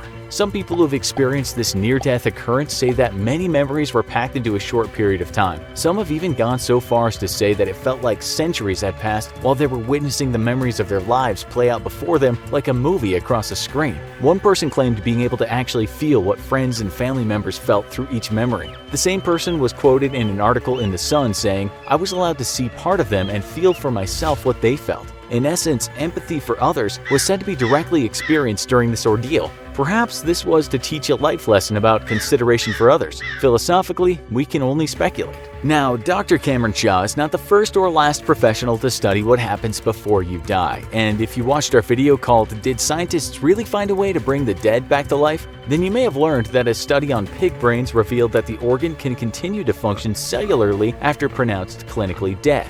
This means that it's theoretically possible to be partially dead or partially alive. Creepy. In all likelihood, however, you're not conscious enough to realize that you are somewhat dead. For those who have ever been around someone with a terminal illness in their final moments of life, often it's said that a loss of consciousness is the first physical change to occur. Still, even while unconscious, the person might still be able to hear or feel you. After consciousness goes, there may be changes to the skin, where it becomes slightly blue in color. Breathing may become loud as mucus builds up in the throat. As the end draws nearer, shallow breathing may stop and start again between breaths. This is known as Cheyne-Stokes breathing. It can last for a short or long time before finally stopping entirely. During the bodily transition to death, it's likely that you're not distressed or in pain because you're not aware that you're dying. For this reason, many believe that the changeover is relatively peaceful because, as the common saying goes, ignorance is bliss. Some people choose when and where to die and are able to hang on a little longer until a loved one arrives at their bedside. Others may not be so lucky and may be unable to control when they go. Many people often feel guilty for not being there at the precise moment when their loved one passed. They might feel like they let the person down by missing the crucial moment. It might be of comfort to know that the person was probably not aware of your absence when they passed. Still, if friends or family members are distressed by the passing of their loved one, they're usually referred to consult with a bereavement counselor who's trained in helping people who are undergoing these exact situations. Counselors can be very helpful and beneficial with assisting people through the difficult grieving process. Receiving bereavement support is important,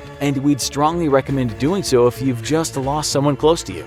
You'll often hear inspiring headlines about 1 in a million surgeries pulled off by talented surgeons and dedicated nurses, improving or even saving the lives of patients. But for every dream come true, there's always a nightmare. We're talking about the real hack jobs, sawn off limbs, tangled tubes, horrifying body cavity souvenirs, and even one exceptional case, a surgery with a 300% mortality rate. If you're eating, now is the time to stop, because we're about to get nasty, weird, and gross. These are some of history's most insane surgical mistakes. While things are arguably much better now, medical malpractice was horrifyingly common far more recently than you think. Harvard University conducted a study into New York hospitals in 1991, finding that 1 in 25 patients were victims of medical malpractice. But thankfully, even then, the cases we're talking about today are exceptional, and exceptionally horrible to boot. There's even a term for them in medical lingo: never events, meaning things that should never happen, but they do, and all too often in fact. First, let's talk about the horrifying case of mistaken identity. When people are given surgeries intended for others due to egregious clerical errors, take 81-year-old Bimla Nayar. For instance, she was supposed to receive surgery for a jaw displacement in Oakwood Hospital, Michigan. However, she was about to experience something a whole lot worse. Doctors at the hospital mixed up Nayar's CT scan with that of another patient and mistakenly assumed that she was experiencing bleeding from the brain. Nayar was rushed into brain surgery immediately, sawing the right side of her skull open only to find no bleeding. When the surgery was over, Nayar needed to be kept on life support in a comatose state for 60 days. When her recovery was deemed extremely improbable, the ventilator was turned off and Nayar died, all because of a damaged jaw and extreme medical negligence. Unsurprisingly, her family filed a lawsuit and was awarded $21 million. Back in 1995, Dr. Ronaldo R. Sanchez was a menace to anyone who liked keeping their limbs. In the first of his 2 nightmare surgeries, Dr. Sanchez was amputating a patient's leg. However, halfway through the surgery, he noticed that his nurse had begun to cry. She tearfully told him that he was amputating the wrong leg, and Dr. Sanchez was furious. He blamed pretty much everyone but himself, including his team, and even said that he hadn't done anything wrong because the leg he was cutting off was also diseased, and he probably would have needed to do it anyway. Incidentally, nurses in Tampa, Florida have figured out a method for preventing this kind of wrongful amputation: writing the word "no" on the arm or leg that isn't meant to be amputated. It's very Florida, but hey, if it works, it works.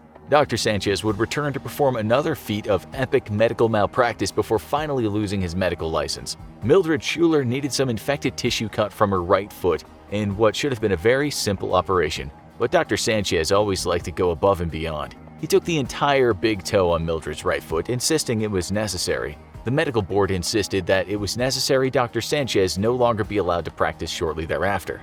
In April 2015, 49-year-old Edwifis Rodriguez also found herself missing some pieces. After finding a lump in one of her breasts and going to the hospital about it, she was misdiagnosed with breast cancer and had one of her breasts removed in a hospital in Manhattan. However, analysis on the severed breasts instead discovered that the lump had actually been a benign growth and that the breast did not, in fact, need to be removed. Though, to play devil's advocate, it's generally better to be safe than sorry when it comes to breast cancer. Speaking of sorry, a hospital in Lebanon, Tennessee needed to apologize profusely to Nate Melton and his mother Jennifer after a pretty heinous mix-up.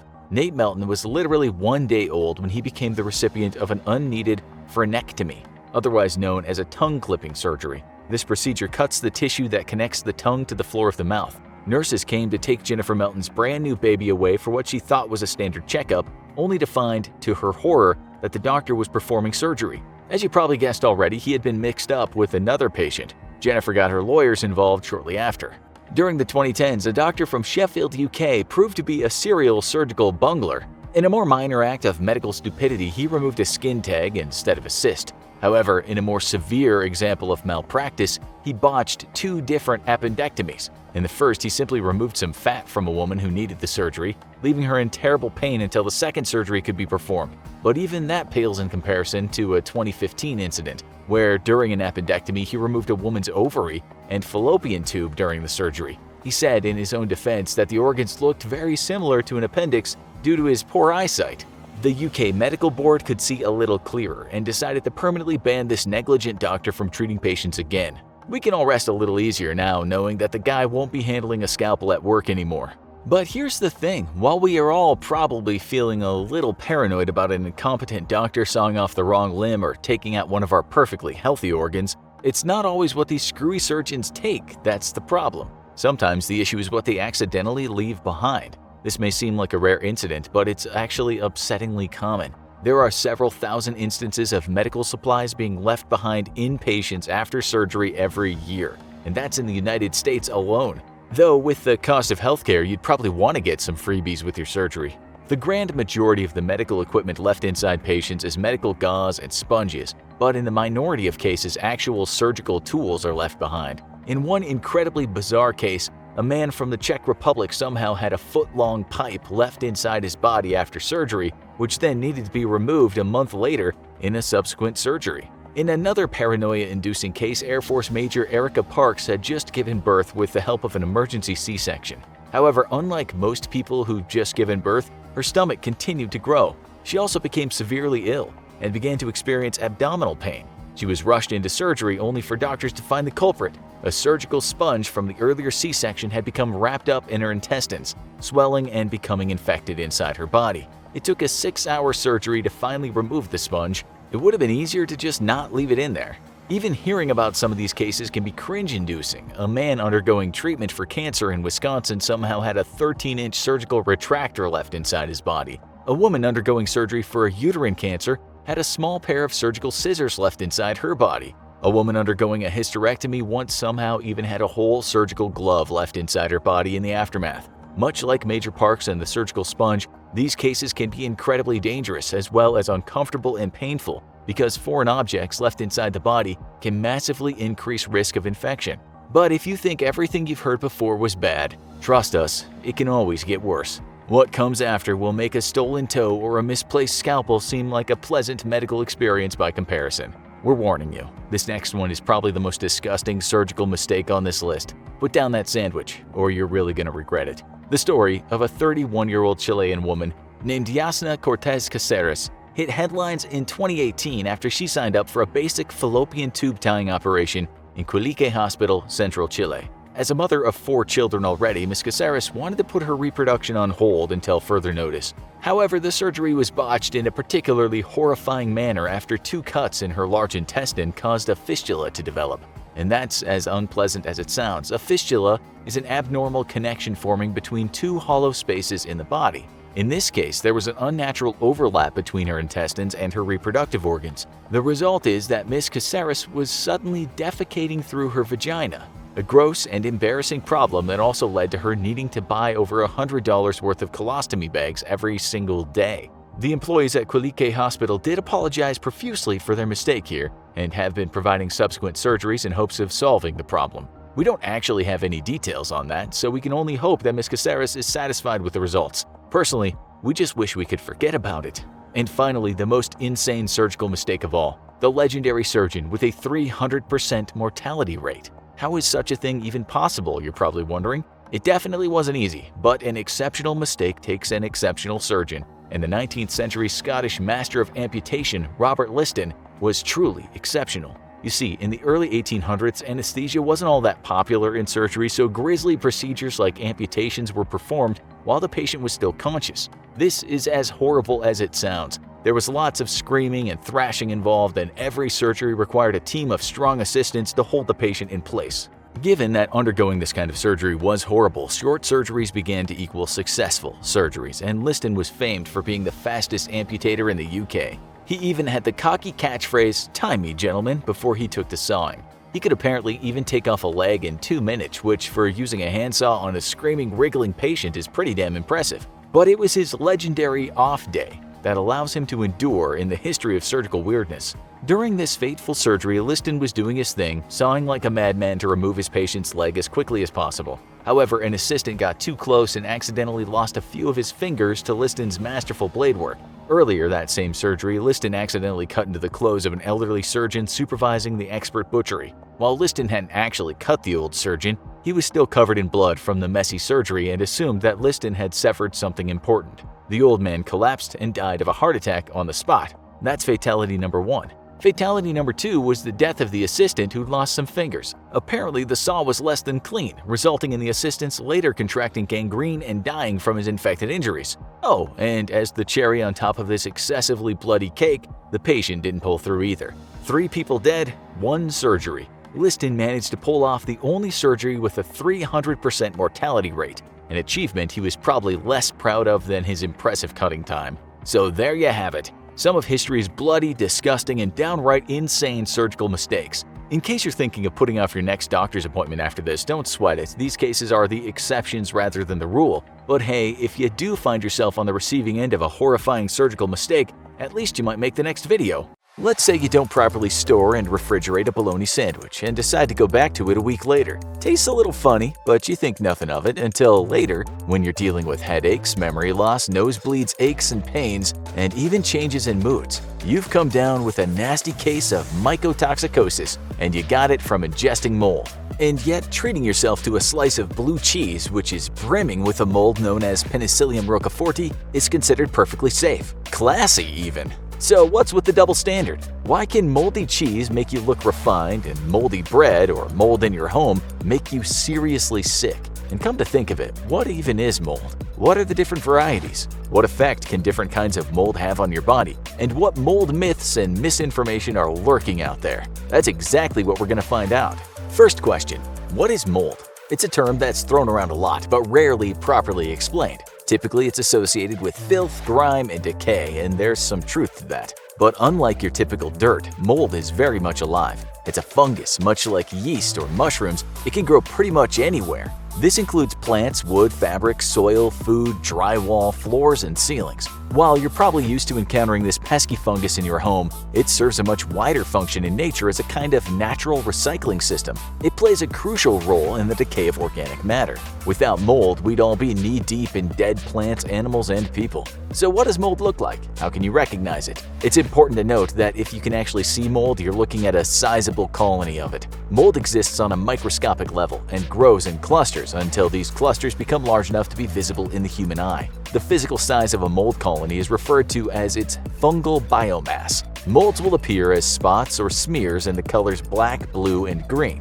These colors can depend on factors like the source of the mold's nutrition or the age of the colony in question. Mold often gives off a musty, stale odor too, so if you seem to be noticing strange smells around your home or on your food, it's better to be safe than sorry. Molds aren't a monolith either, with over 100,000 different species across the globe. These can be organized into some wider categories that we'll break down for you later, especially the most dangerous ones. But all these species have certain qualities in common, like the way they reproduce. Molds, like almost all fungi, reproduce asexually, meaning with themselves rather than with a partner, by releasing spores. Anyone who's played the popular The Last of Us game series, wherein the world is taken over by a zombifying cordyceps fungus, knows that spores are not to be messed with.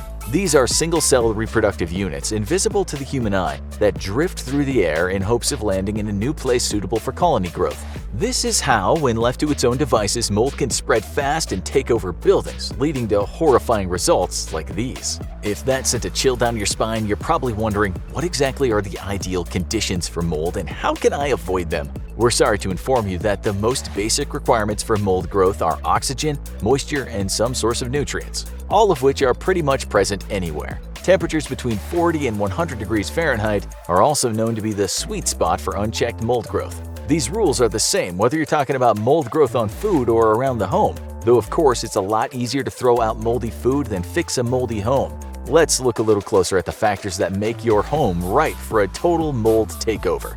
First, nutrients. Mold can feed off of wood, drywall, and fabrics, making most places in your home susceptible to fungal invasion.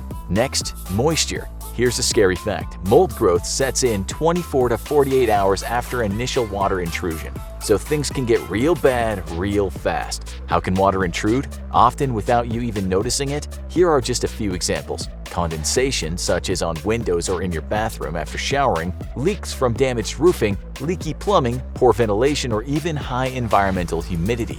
Bathrooms, basements, and attics are often particularly susceptible to mold, so that's where you'll want to keep an eye on it if you want to nip the situation in the bud. However, while you're watching like a hawk for potential fungal threats, it's worth noting that there's another common household phenomenon that's often linked to mold: mildew. Mildew is a term often generically used for various types of mold, but the technical difference is a little more specific. Some describe mildew as early-stage mold or particularly mild mold. While it can be a terror to plants inside a home, it generally poses less of a risk to a home's human inhabitants. It's also a lot easier to treat than more advanced cases of mold infestation. And that's because household mold is a hardcore pest. Like a lot of problems in life, prevention is better than cure. The U.S. Environmental Protection Agency recommends reducing moisture and humidity with good ventilation and by keeping an eye out for condensation and plumbing leaks. If you take away the moisture, you've struck a serious blow against the mold's ability to reproduce. If you fail to prevent a major infestation of household mold, though, you're likely to be in for some major consequences. Best case scenario, you have to pay thousands of dollars for a professional mold decontamination crew to chemically treat the affected areas and get them back under control. Worst scenario, the mold infestation causes the structural integrity of the building to take a turn for the worse, forcing you to find a new place to live. Worst case scenario, being exposed to mold for prolonged periods of time can have seriously negative impacts on your health. Let's take a look at the types of mold you're likely to encounter on your food and around your home, school, or place of employment. You can broadly categorize dangerous and unhealthy molds by the effects they have on people. These three categories are allergenic, pathogenic, and toxigenic. Allergenic molds are the least harmful and typically only cause mild irritations in those allergic to the specific strains of mold in question, or those with other sensitivities like asthma. Pathogenic is a little more serious. These molds can cause adverse effects even on otherwise healthy people. This type of mold can cause hypersensitivity pneumonitis, an acute response resembling bacterial pneumonia, and finally, toxigenic molds. These are the most actively dangerous of all mold varieties, and in the right circumstances, they can produce mycotoxins and aflatoxins, neither of which you want anywhere near your body. These can lead to severe health consequences like irreversible damage to the lungs and immune system. Toxic spores can be inhaled while in a high mold environment, ingested on moldy food, or even absorbed into the body through skin contact. When it comes to knowing whether your run-in with mold is some indigestion or a trip to the ER, it all comes down to what species of mold you're encountering. Some of the most common molds around the home are Alternaria, an allergenic mold that forms around damp areas. Aspergillus, one of the most common, is typically allergenic, but some strains can produce deadly aflatoxins, capable of causing cancer in humans. And Stachybotrys, also known as the infamous black mold. It's feared for its high capacity to produce mycotoxins, which can wreak havoc on human health, especially if the people in question are asthmatic, allergic, or immunocompromised. However, just to make sure we're not causing you to lose any sleep tonight, it's worth noting that black mold isn't quite as scary as its reputation suggests. While a black mold infestation in your home obviously isn't a good thing, studies have shown that links between black mold exposure and serious illness is overblown. You're much more likely to become seriously unwell from black mold if you ingest it on food. Outside of the home, the two most common molds you're likely to encounter are Fusarium and Cladosporium. Fusarium is a common soil fungus typically seen on plants, but it may find its way to your carpet and infect your eyes, skin, and nails. Cladosporium is found on decaying plants, woody plants, food, straw, soil, paint, textiles, and the surface of fiberglass duct liner in the interior of supply ducts. It's also been connected to a large number of health issues, from causing skin lesions to intrinsic asthma in children. Don't mess with mold, kids. And finally, let's talk about mold on food, what to expect, and why mold on certain types of cheese, like blue cheese, is considered a delicacy rather than a sign of decay. Pretty much all food with any degree of moisture, from meats to breads to vegetables to cheese, are susceptible to mold. This is because the foods themselves provide ample nutrients for the molds to metabolize and grow. Breads in particular can be a host to an impressive variety of different molds. This is because of the rich organic materials found in it. Sugar and carbohydrates especially fuel the growth of mold spores. The main varieties of bread mold are Rhizopus stolonifer, aka black bread mold, Penicillium mold, and Cladosporium mold, just like the mold we discussed earlier. While a number of these molds are unlikely to hurt you, it's better to be on the safe side and throw out any food exhibiting any kind of mold growth. One exception, of course, being cheese. The reason that cheese seems to defy everything we know about mold is because of the particular type of mold that cheesemakers cultivate, that being molds from the Penicillium family, such as Penicillium roqueforti and Penicillium glaucum. The combination of acidity, salinity, moisture, density, temperature, and oxygen flow in cheese prevents the mold from becoming toxigenic. Instead, the mold gives cheese, like blue cheese, a distinctive bitter flavor loved by connoisseurs. And as you can probably tell from the name, Penicillium molds allow us to produce the antibiotic penicillin, which has saved millions of lives since its discovery in 1928. Unlike a lot of foods, hard cheeses also allow for developing mold colonies to be quarantined and removed. Unlike a lot of foods, if a non-benign mold begins to develop on hard cheese, that part can be cut off without affecting the rest of the cheese. The same cannot be said for soft cheese or any other food, where visible mold indicates it's embedded deeper into the overall structure of the food. In other words, if one slice of bread or one part of a vegetable is moldy, you're better off tossing everything it was touching just to be safe. Food that wasn't made moldy intentionally, like the handful of artisan cheeses we've discussed here, are best kept separate from mold. And the same can be said for your home and your body. When it comes to most kinds of mold, your best bet is to keep your distance. But when it comes to blue cheeses, well, bon appetit!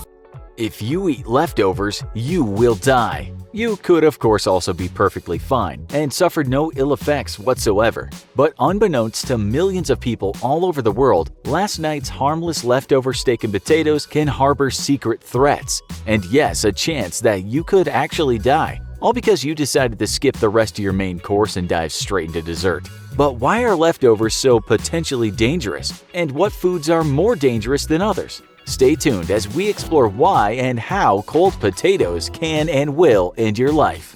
From the moment a searing steak leaves the pan and hits your plate, bacteria start to invade it and multiply at alarming rates. You may keep a spick-and-span kitchen, but germs are a persistent bunch and can survive even harsh cleaning chemicals. Also, countless studies have shown that most people don't wash their hands nearly thoroughly enough to make a dent in the populations of bacteria happily making your digits their home and hearth.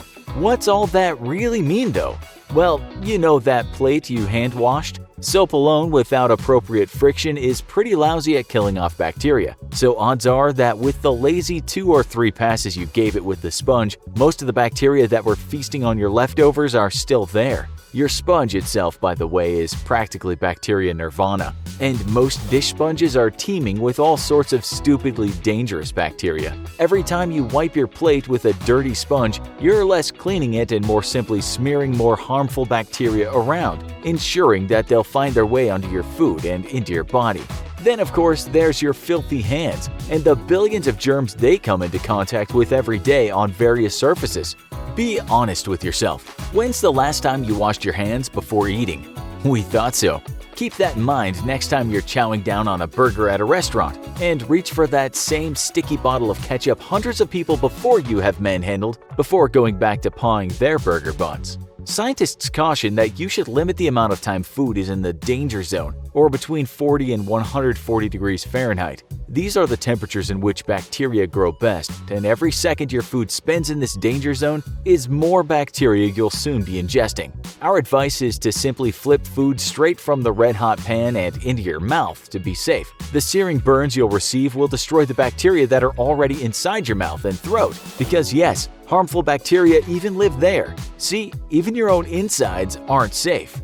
But suppose you're like most people and enjoy a leisurely meal while watching another new episode of Stranger Things, and then after you're done eating you realize you have plenty left over for tomorrow. In that case, you probably do like just about any normal person and stick the leftovers in Tupperware or perhaps wrap them in plastic wrap and stick them in the fridge. Congratulations! Now you're probably going to die. But wait, because if you must eat leftovers, then there's ways to make sure that you limit the hazards of spoiled food. First, you should be aware that the fabled smell or taste test are not a valid means of ascertaining if food is still good to eat. Most bacteria simply don't smell or taste like anything, even in really large numbers. And so food that smells, looks, and tastes perfectly fine could be in fact teeming with bacteria waiting to murder you. The FDA recommends that you keep leftovers for no more than 4 days, after which even if they're kept refrigerated, they should be tossed out. If you freeze food, you can safely do so for 3 months, after which the bacteria society will have acclimated to an Ice Age civilization and begun to thrive once more. Actually, no, it's because generally speaking, food tastes terrible after 3 months.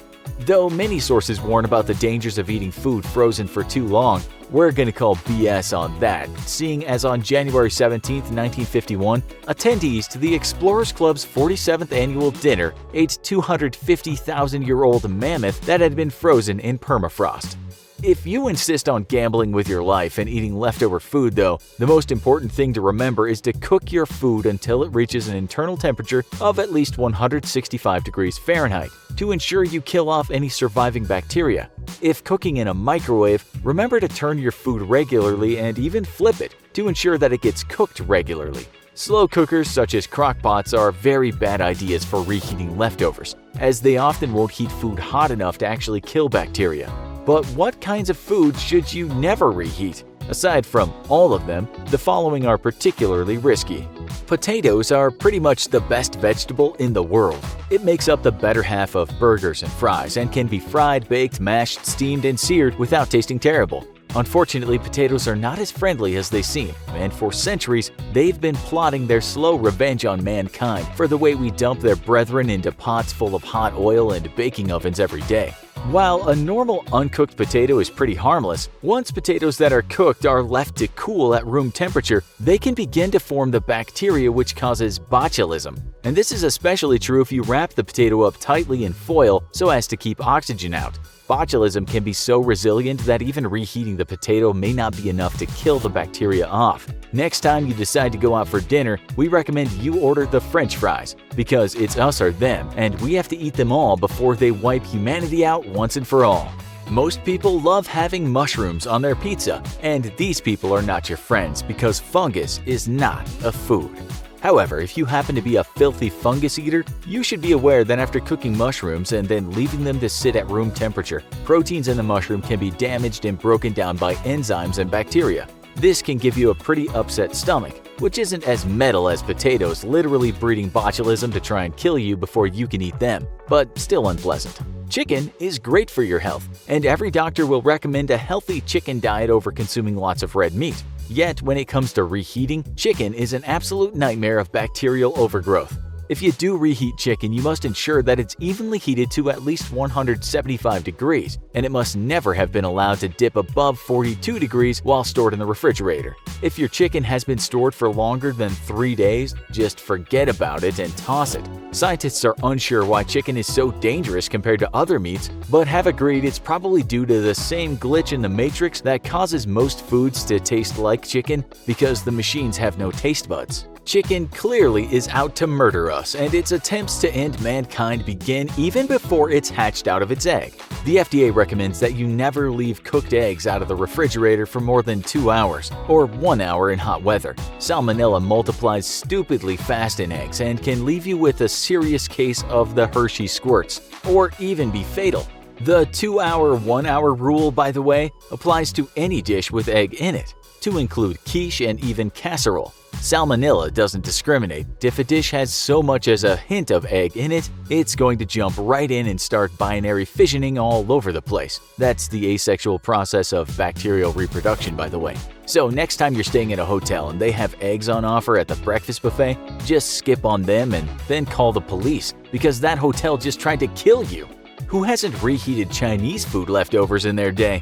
Well, people who don't want to die, that's who. It turns out that rice is also extremely hazardous to your health if eaten as a leftover, and that's because cooked rice can become contaminated by a bacterium called Bacillus cereus. While the bacteria itself can be destroyed with appropriate heating, it's able to produce spores that are very heat resistant and toxic to consume. So while you may have killed off the actual bacteria, their children are hidden amongst your rice grains, waiting to wreak revenge upon you for the deaths of their fathers. Sort of like a food Taliban, if you will. If you have to eat leftover rice, make sure that you reheat it thoroughly.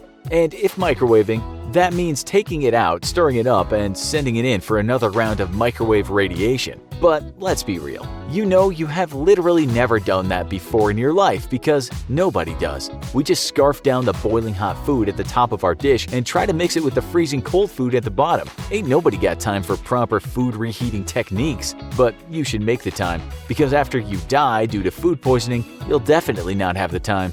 If chicken is bad, seafood is worse. In fact, the FDA recommends that you immediately toss out seafood if it's been left out for more than 2 hours in cool weather or 1 hour in warm weather. Turns out the bacteria absolutely love growing on seafood. And unless the fish or shrimp you're enjoying was caught and then immediately frozen, you're probably in for a very long stay in the bathroom if you try to reheat old seafood. Even worse, it's basically impossible to tell when the seafood has gone bad because, well, it always smells like it's gone bad, even when fresh. Take it from us, and just stick to eating land animals. Man was never meant to enter the briny depths of Poseidon's realm, and doing so is likely to end up with the mighty god of the seas smiting you with explosive diarrhea.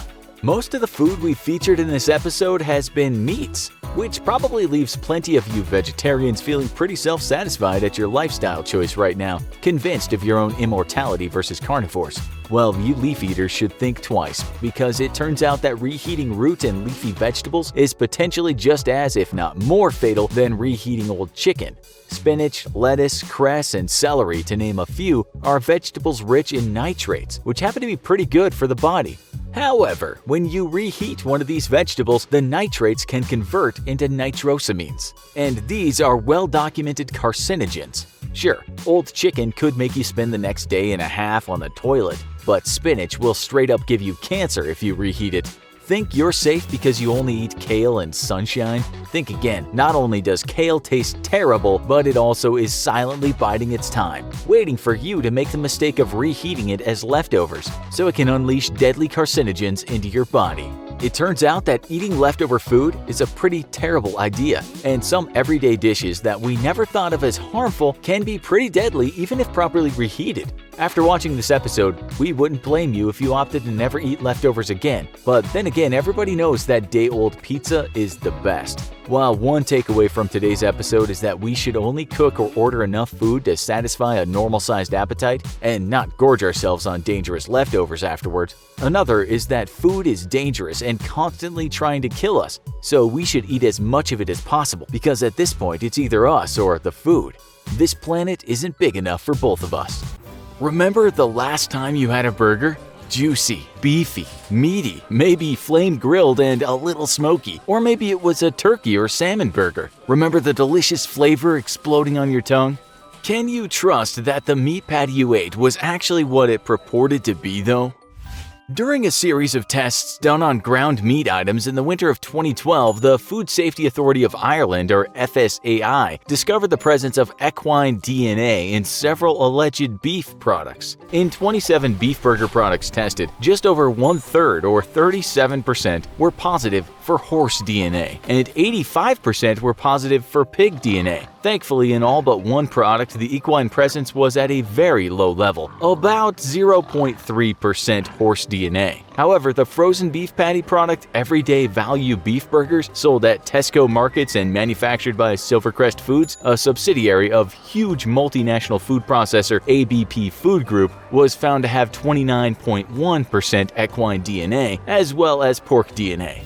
FSAI informed the Irish Department of Health and the Department of Agriculture, Food and the Marine of the results of their tests, and they also notified their British counterpart, the United Kingdom's Food Standards Agency. On January 15, 2013, 5 retailers who sold the horse-tainted beef products, Tesco, Dunnes Stores, Aldi, Lidl, and Iceland, were informed of the test results. These 5 supermarkets and a few other grocery stores ended up removing 10 million burger products from shelves. On January 16th, amid widespread media attention and public outrage, 4 subsidiaries of ABP were accused of supplying adulterated meat. They were Silvercrest in County Monaghan, Dalepack in North Yorkshire, Freshlink in Glasgow, ABP Nina in County Tipperary, Ireland, and Dairycrest, Rosington.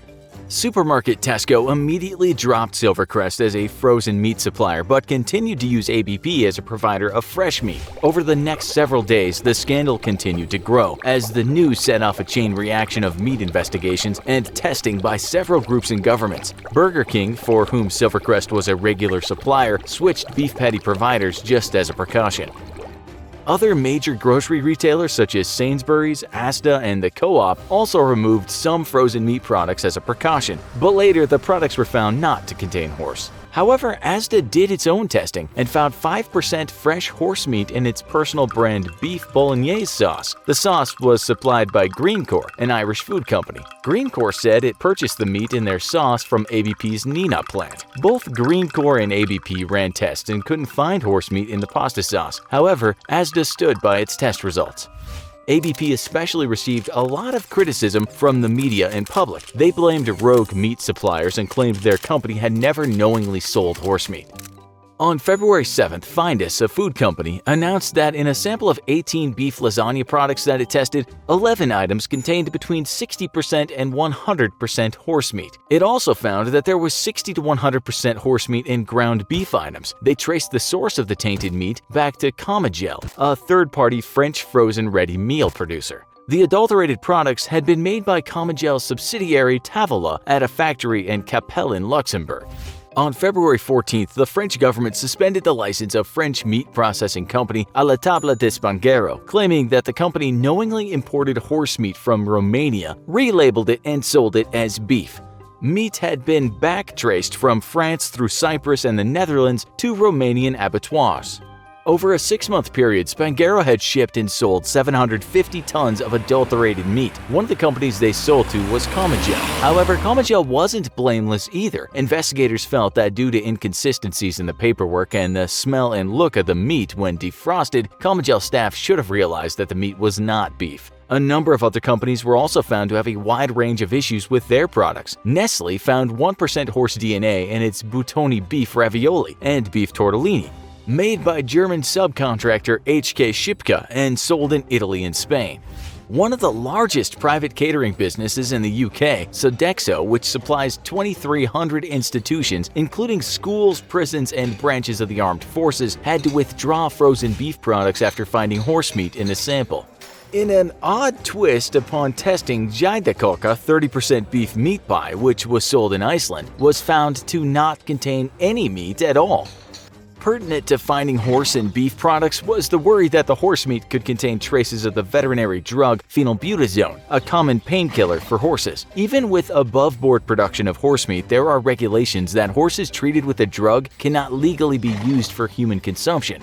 Further testing of horse-tainted beef samples was done by multiple authorities, and thankfully, the presence of phenylbutazone was not found in the majority of product. For samples where the drug was found, the level of contamination was only 1.9 mg per kilograms, a minuscule amount. That's less than 1/8 of a teaspoon per 2 pounds. The UK's Chief Medical Officer Sally Davies stated that the level of contamination posed very little risk to human health, adding that you'd have to eat around 500 to 600 100% horse meat burgers to receive the daily human therapeutic dose of phenylbutazone. When all was said and done, over $4 million in meat products had been destroyed. Authorities were not able to determine how many citizens in the EU unwittingly ate horse meat. The public was rightfully outraged. Reputations were damaged and the sale of frozen hamburgers fell by 43%. Sales of frozen ready meats containing beef fell by 13%. Executives at various companies pointed fingers and blamed other companies. As a result of the scandal, various countries in the EU began more rigorous testing of meat products and doing more factory inspections. Countries also increased penalties and punishments for those caught selling adulterated meat. Initially, only a few lower to mid-level people in the meat industry were arrested and charged with fraud in the months after the horse meat scandal broke. However, since then a number of arrests have happened, often in joint international stings involving people knowingly selling mislabeled horse meat or selling horse meat considered unfit for human consumption.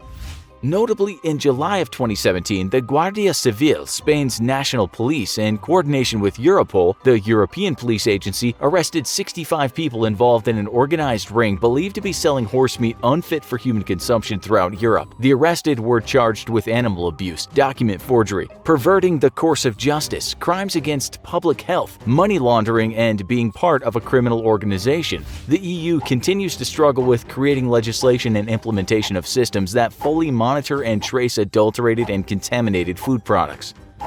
During the horse meat scandal in Europe, some Americans were worried that the horse meat tainted beef was being sold in the U.S. too. The U.S. Department of Agriculture, or USDA, was quick to reassure the public, saying that adulterated beef was unlikely in the U.S. food supply, because not only do no domestic suppliers slaughter horses, but the agency has strict labeling and inspection standards for imported meat. However, individual species testing for meat imported into the U.S. is typically only performed when there's a reason to question a shipment. Ultimately, the U.S. has done limited research in regard to species testing in meat products. A 2015 study by researchers at Chapman University's Food Science program did find that in 48 samples of fresh and frozen ground meat products of various animals, 10 of the samples were mislabeled. Of those, 9 products were found to contain more species than the package label indicated. The 10th sample label was completely inaccurate. Traces of horse meat were found in 2 of the samples. The authors of the study thought that the findings of multiple species suggested the possibility of cross-contamination at the processing facility, that equipment wasn't properly cleaned between the processing of products, so the meat mixed. Also, the study indicates the possibility of lower-cost species being intentionally mixed in with higher-cost species for economic gain. Unfortunately, since the Chapman study, there hasn't been further testing for various species in meat products in the U.S. Individual companies and retailers do private testing, but unless a widespread issue occurs, those tests will probably never come to light. Now, if you live in America or in a country that doesn't eat horse meat, you might be a little nauseated by now. We bear no judgment as to whether horses should be eaten or are just for riding. While the idea of eating horse generally grosses out Britons and Americans, once upon a time our countries did eat horse. In fact, during World War II, when beef was rationed, many Americans turned to horse meat as a cheap and tasty substitute.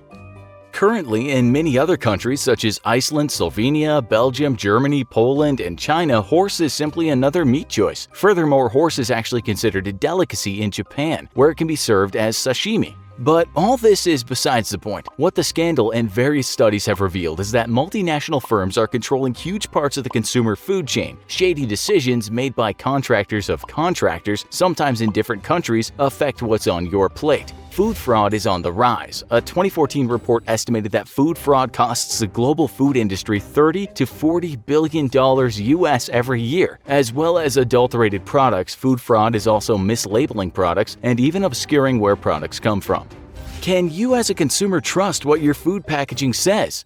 In general, misleading or mislabeling packaging seems to be a much bigger problem than potential adulterated mystery meat in America. But why does it matter if your burger, which was labeled product of the USA, came from Texas or Latin America? A variety of reasons. For example, some consumers have made a decision to only purchase beef that was raised in a place where the rainforest wasn't destroyed to create pasture land for cattle. For others, minimizing the carbon footprint of their food supply chain is important, and they'd rather eat meat that was shipped from only a few states away as opposed to flown in from thousands of miles away. Others want their meat slaughtered in a certain way for ethical or religious reasons. Also, there's the simple but very important notion that consumers should be able to make purchasing decisions based on accurate labeling. current gaps in American law allow cattle and pigs to be slaughtered overseas and imported to the US, where they're cut up. Since they're processed in the US, this allows companies to slap a product of the USA sticker on them. How is that possible, you're asking? In 2015, the U.S. Congress voted to repeal laws that allowed the USDA to enforce country of origin labeling or COOL requirements for beef and pork products. The World Trade Organization, WTO, had ruled that Canada and Mexico could begin imposing more than $1 billion on tariffs of the U.S. products in retaliation for having to label meat products as produced in their countries. They felt that some shoppers would eschew products labeled as having been imported from Canada or Mexico. Worried about tariff issues, Congress repealed COOL, and companies have been using the repeal to their advantage ever since. However, in July of 2019, the current Congress showed some interest in reinstating COOL. Beef is not the only protein that's mislabeled in the US. Seafood is frequently substituted and mislabeled. In March of 2019, a marine conservation nonprofit, Oceana, released a new report on the state of seafood fraud in the U.S. They found that 20% of the 449 fish for sale they tested were incorrectly labeled. To highlight how widespread the issue was, the fish samples were purchased from different retailers in 24 different states and the District of Columbia. Among other findings, the report discussed that the most commonly mislabeled fish were sea bass and snapper. Mislabeling often occurs in the case of cheaper, less desirable imported fish, which are sold as local catch, and when farm-raised fish were marketed as wild caught. A previous Oceana report found that 59% of tuna sold in the grocery stores and restaurants is not actual tuna, and 87% of snapper isn't snapper. In August of 2019, Philip R. Carawan, the former owner of supplier Captain Neal's Seafood, pled guilty to having his company falsely label and sell over 179,872 pounds of foreign crab meat from South America and Asia as product of the USA, making over $4 million in the process. It isn't only meats that are targets of food fraud. According to the U.S. Pharmacopeal Convention, a nonprofit which helps create standards for drugs, dietary supplements, and food ingredients, the top 3 adulterated or mislabeled foods are milk, olive oil, and honey. These are often cut with starches, less expensive oils, and corn syrup, respectively. Frankly, the issues we've been discussing are just the tip of the iceberg. By now, you might be thinking that you should raise and slaughter your own beef, catch your own seafood, keep bees, and plant olive trees. For many people, that lifestyle simply isn't possible. So what can you do to ensure that what you're eating is actually what you think you're eating? Educate yourself. Some industries have created committees or task forces committed to ensuring the quality and safety of their products. They sometimes put out reports testing items and touting top quality products for the industry. The olive oil industry has actually created seals that reputable companies can include on their labels, a sign that the product is of good quality. If possible, purchase local. Get to know the sellers at your local farmers market or co-op. You're less likely to purchase mislabeled imported food there. Also, you can hold your elected officials responsible. Don't be afraid to send an email or a letter to authorities detailing your concerns. Often, the USDA has a comment period where they actively seek public feedback when considering new regulations. Ultimately, you can also vote with your wallet. When possible, don't support companies or retailers who have been revealed to be involved in mislabeling, promoting, or selling fraudulent products. Hello, infographics fans! Once more, we're concerned about your health. Obesity rates are finally starting to come down across America. But while the Battle of the Bulge may have started here in the USA, it's spread around the world. Today, modern nations are all battling obesity, as our overprivileged first world lifestyles make life easy and convenient. All that convenience comes at a cost, though. And while the world may have laughed and snickered at the US's weight problems, now it's them eating a double serving of humble pie, as populations all over Earth are having to add a few extra holes to their belts. But what can you do to help keep your weight down? And what if you want to start losing weight? Once more, we're tasking your favorite and our least important guinea pig with finding out in this special challenge episode of the Infographics Show. Lose 10 pounds in 1 month. Day 1. It feels so bizarre to say this, but thank God for a normal challenge for once. I mean, by comparison, losing 10 pounds in 1 month is a cakewalk, or a healthy alternative to a cakewalk, rather. At least compared to wearing makeup in public, telling absolutely zero lies for a week, or walking on your hands for 30 days. And no, that last one isn't some secret challenge episode the Infographics Show is waiting to release. I'm just making a point about the level of insanity the producers over at the Infographics Central have been cooking up for the last year. Not gonna lie, this challenge even feels a little necessary. As most of you know by now, I run some of these challenges concurrently because the infographic show sadly realized that there just isn't enough months in a year to torture me with. Typically, the challenges don't overlap as far as their effects, but let's just say the last few challenges have had me vegging out a lot, and well, the pounds have crept up on me. That probably doesn't make any sense for our younger YouTube audience that routinely sits on the couch playing Fortnite and devouring sodas and bags of chips all day long without gaining a pound, but just wait until you approach your late 20s and early 30s. Oh man, you have such a rude awakening coming up. Enjoy your blissful ignorance of calories while you can. So even though this challenge seems pretty easy, it's gonna hit me hard because if there's one thing I hate, it's dieting. I don't eat terrible food all too often, but when I get a craving, I want it, and I want it now. And for the next 30 days, I'm not allowed to touch anything that will add a single extra calorie to my diet. I decided that I would try 4 different meal plans for the next month, one each week, and record my weight loss and maybe get an idea of which worked best. For the first week, I'm going to go largely on a liquid diet, which means a lot of juices and smoothies and as little solid food as possible. That's going to make for some fun poops, he said very ironically. For the second week, I'm going to go all vegetable, and right now I'm going to tell you that I'm considering this my hell week.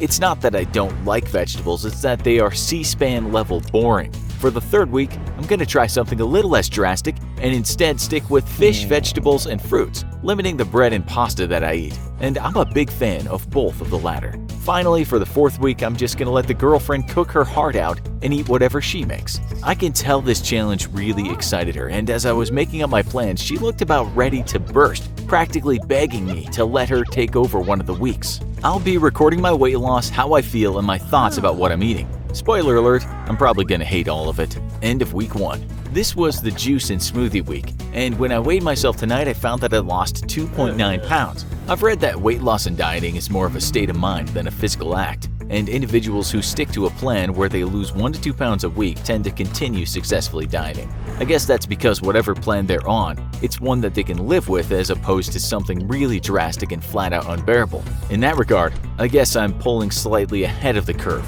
I mostly drank juices and smoothies, but I did have a few regular meals in between because I'm not an animal. On date night, I had a pretty big dinner, and halfway through the week, I made pasta for both me and the girlfriend, so that definitely pushed the calories. But I guess all of that juice and smoothie drinking paid off and counteracted the weight gain. As far as doing this long term, unless you're a big juice person, I'm not sure that it's totally realistic. I tend to get very bored with juices, and when I make my own smoothies, I always get yelled at by the girlfriend for adding way too much sugar. She says I'm making milkshakes, not smoothies, but I've just never been a huge fruit person myself, and I need something extra to help it along. Physically, I feel fine. Although I'm not gonna lie, liquid diets really leave me craving solid food. The first few days, it was all I could do to keep myself from rushing to the nearest burger joint and eating myself into cardiac arrest. 1 week down though. See you guys in 7 days. End of week 2. Several special operations military training programs have a period of time referred to as Hell Week. This is typically close to the end of your training, and it's when you're pushed to your mental and physical limits, and then right over them and far beyond anything you thought you were capable of. Or you just get washed out, one of the two.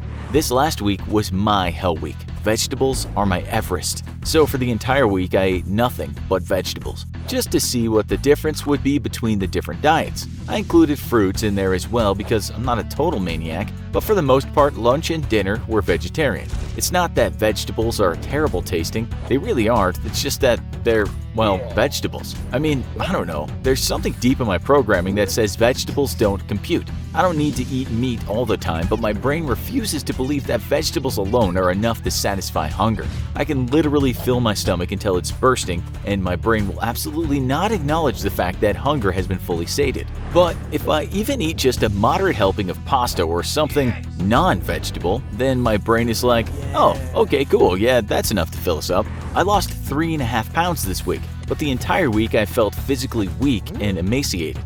Vegetables are amazingly nutritious and full of vitamins and energy and all that crap, but as far as my body is concerned, I might as well have been eating cardboard. Even my performance during my regular workouts was far worse than before, and I'm starting to think it was all mental. It's like a car with a governor on it that keeps it from going faster than 55. Green beans are my governor and keep my physical energy in the pits. Or maybe it's just that by feeding it nothing but vegetables every day, my body simply found no reason to continue living and wanted to throw in the towel. I don't know, but I do know that going strict vegetarian is impossible for me.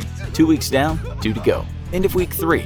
I guess this week was what I would call a pescatarian, or someone who adds fish and seafood to a normal vegetarian diet. Of the 3 diets so far, this was the most palatable, and I actually feel pretty decent after losing 2.1 pounds. I've never been a huge fan of seafood, but fish fillets is pretty close to real meat, and I think it helped to make the entire experience more livable. Then there's the fact that I was allowed to eat shrimp and clams. And while I'm not a big fan of seafood overall, I love shrimp and clams. On date night, me and the girlfriend went to eat sushi since it was one of the few options that are allowed in the rules, and everything else was just basically fried fish or shrimp or whatever. I happen to like sushi, which is weird because I know it's starting to sound dubious when I keep saying that I don't like seafood, but really I don't. Yet sushi is different. Maybe I just don't like cooked seafood, which would make sense considering my brain's very weird positions on different foodstuffs. Tuna steak? No thank you. Gross and fishy. Tuna roll? Yes please. Straight into my tummy. Anyways, this week wasn't so bad, but it was by no means enjoyable.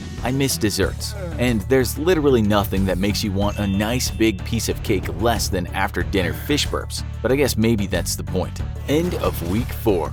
Hallelujah! The end is here. 4 weeks of insane diets finally done. And with this week's weight loss of 1.8 pounds, I've officially hit the goal of 10.3 pounds lost. So this was the week that I let the girlfriend take over my meal planning. And I really hate to admit it, but she made this last week the most bearable of all. There were no gimmicks this week. Instead, I basically just ate what she already eats on a daily basis. The focus was not on sticking to specific foodstuffs or not eating groups of things, but rather on portion control.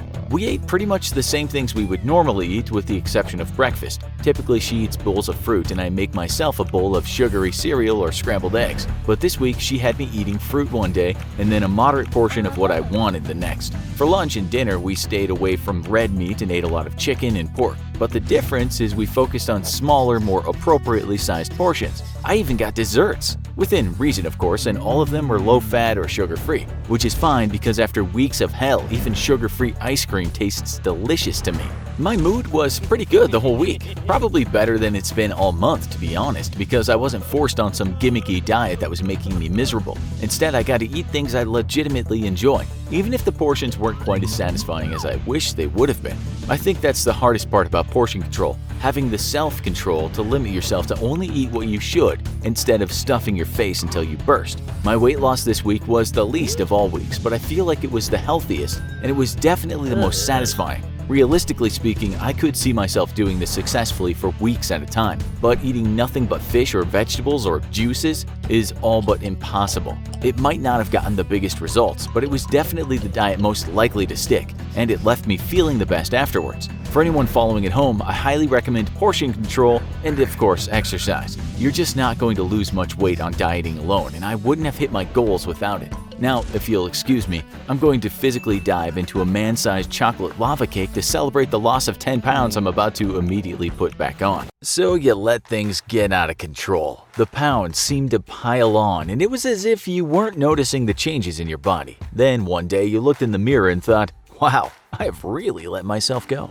Don't worry, that happens to most of us at some point in our life. As we age, love handles appear, the belly grows, there seems to be flaps of flab growing under your arms, and in general, you just don't feel as fit, strong, or flexible as you used to. The other day, you bent down to pick up a fallen coin and pulled a muscle, and you decided it was time to get fit again. Today, we're going to tell you how not only to look good and feel good, but how to get shredded. It's not as hard as you think. We're going to start by telling you a true story of a man that in his prime was a competitive weightlifter, only for an injury to sideline him for quite a long time. His couch-bound days transformed his body, and what was once a chiseled physique became an ordinary body replete with bulging belly and a set of love handles a small person could hang off of. Don't worry if you've never been in great shape before like him. because his road back to being ripped is one anyone can follow, regardless of what body shape you have or have had. Although thanks to muscle memory, it'll be a lot easier for him to get back to being shredded than it would if you're not used to exercising.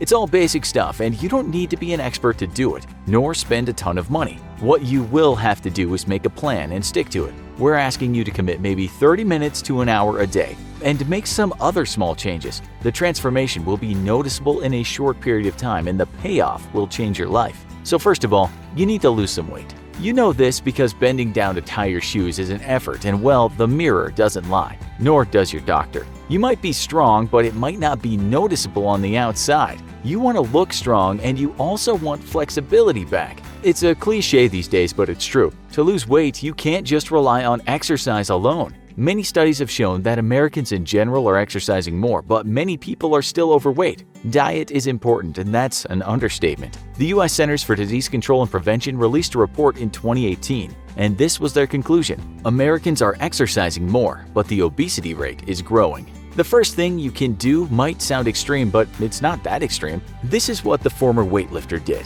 Go into your kitchen and look at what's in the cupboards and the refrigerator. All those highly processed foods, the stuff with empty calories, you'll throw away, or at the very least don't buy them anymore. The chips, the cookies, the stuff you keep snacking on that couldn't be said to be a whole food. These things must go. You want to be eating wholesome foods, raw foods such as chicken, lean beef, vegetables for salads, whole oats, fish, some fruit, nuts. You get the picture. You don't want to be eating those sugary cereals, frozen pizzas, etc. There are a plethora of websites out there that can tell you what healthy foods are, but for now, look at what you have that's highly processed and get rid of it. We're not saying all processed food is bad, but just try and concentrate on eating what we might call nutritious food and certainly cut back on the sugar. We might also add that for many people around the world, intermittent fasting has helped them lose weight. This might mean just having a meal in the evening and then waiting 16 to 24 hours for the next meal. That includes not having sugar in your drinks. This is really not as hard as you think, and some people have even said it's the lazy person's diet because essentially it requires less effort than eating or shopping for food.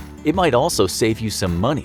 We're not saying that you have to go vegan when you eat or follow a diet that makes it almost impossible for you to eat because of the time it takes you to buy all the healthy foods. It's okay to eat a burger, have some rice, but just go easy on the carbs and get rid of all the food that doesn't have a good calorie versus nutrients balance. This is already enough to make you lose weight, especially with some fasting now and again. One thing we should say about intermittent fasting though is if you have health issues, please check with your doctor before you do it. Now comes the training. If you want to get ripped, you'll need this part, of course, and it will take some effort. Saying that, you'd be surprised just how fit you can get from your own living room. We also suggest that when you can walk, walk. Get in as many steps as possible and do things like take the stairs instead of the elevator if you're not going too high up. If you work sitting down, try and get up every so often, then walk and stretch if possible. We suggest you try to work out 6 times a week and have a rest day. This can be any day, but sometimes your body will tell you when it's time to take a day off. Out of these 6 days, you can either have 1 or 2 cardio days. We understand that for some people who have packed on the pounds, running for 1 hour or cycling up a mountain is a big ask. Don't hurt yourself, so just do as much as you can. You can find some experts that will tell you to try to push yourself to 80%. If running is too much, in the gym you have 2 great machines to start on. These are the elliptical trainer and the rowing machine. Neither machine should stress your joints too much. You can change the settings, but again, why not tire yourself to about 80% of what you can do? Each time you use the machine, add 5 minutes to your workout. If you can row for 1 hour and halfway up the resistance levels, you're doing well. In fact, you really don't need any more than this for a good cardio workout. If you find 10 minutes is hard at rowing, the elliptical machine, or jogging, then just build up until you can reach an hour. Let's also remember that a lot of people will tell you half an hour is good to maintain weight and be healthy, but you're trying to lose weight and get ripped. Now let's say you don't have the time or the money to go to the gym. Well, there are lots of things you can do from your home. You might say a plank a day keeps the belly away, but it could be an exaggeration. But planking at least once or twice a day for as long as you can is very good for you and your shape. For ab exercises, you really don't need the gym at all. There are endless home exercise routines you can find online, some of which are free and can be found on YouTube. we warn you though, if you're a beginner, then don't feel bad if you feel pooped before the video even gets going. Some are much more high intensity than others. If you search for Spartan workout videos, you'll find some of these to be hard to follow. We don't mean understand, of course, we mean follow the guy or girl in the video as they take you through the exercises. The good thing is these videos can be seen for free, and they will get you into shape quickly, especially now that you've changed your diet.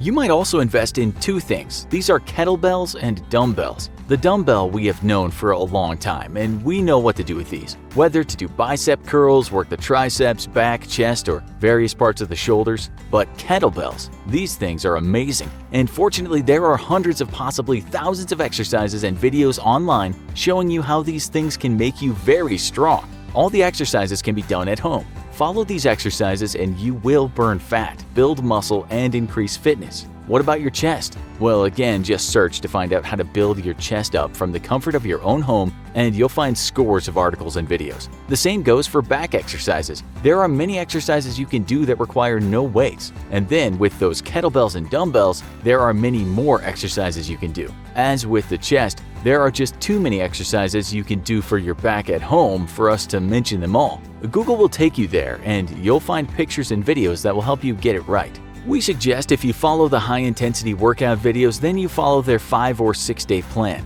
If you don't watch those videos and create your own sessions, then just do different body parts each day. Remember that you don't have to prove anything to yourself and go all out. Go at 80% and make sure you have perfect form before you add more reps or increase the weight. In all, try and do 1 hour of these exercises a day. But if that's not possible, start with what you feel comfortable with and just build up to 1 hour. With these strength exercises covering all parts of your body, as well as 1 or 2 days of cardio, plus the change in your diet, we assure you that in 6 months you will look like a different person. And try to see it this way. Most of us spend 1 hour a day just wasting time. That time wasted could transform you, give you loads of confidence, and the best thing, stave off sickness and make you live longer. As for the man we talked about at the start of the show, he lost 50 pounds in 6 months and he looked completely transformed. His advice is envision what you will look like in a few months and don't let that vision out of your mind. It's not always easy making the first move, but you'll find that once you start, you won't want to stop. You'll even feel bad for missing a day.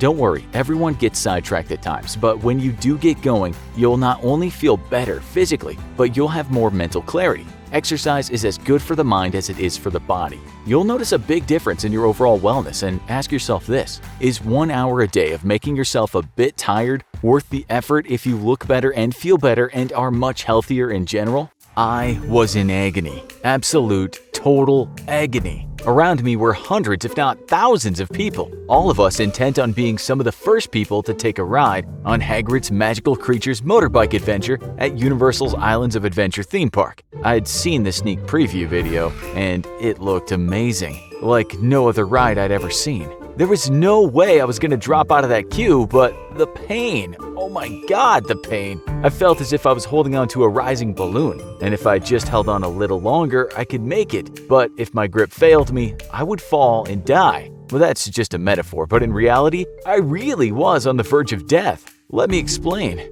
First of all, you should know that I'm a huge Harry Potter fan, not just a fan of the movies, but the books and everything else related to the magical teen and his band of extraordinary buddies. You're probably thinking that I'm just a kid, but you'd be wrong. I was a kid when the first movies came out, but as some guys on the mean streets sometimes say, once an addict, always an addict. When I heard about the new ride in Orlando, I got in touch with another guy I knew from the Harry Potter Fan Club Facebook page, and we both agreed we'd try to get in on the inaugural ride. The reason I picked him is because we both live in Florida. I'm in Tampa and he's in Jacksonville. We wouldn't have to travel too far, so the deal was made. The plan was to get a hotel close to the theme park and the next day wake up well before dawn and start queuing before the crowds came. As you guys all know, you can have the best intentions in the evening, and when you get up in the morning, you don't have the same amount of enthusiasm. We were sharing a room, and that meant when that alarm clock went off at 3 a.m., we weren't in the best of moods. Maybe those few beers the evening before had been a bad idea.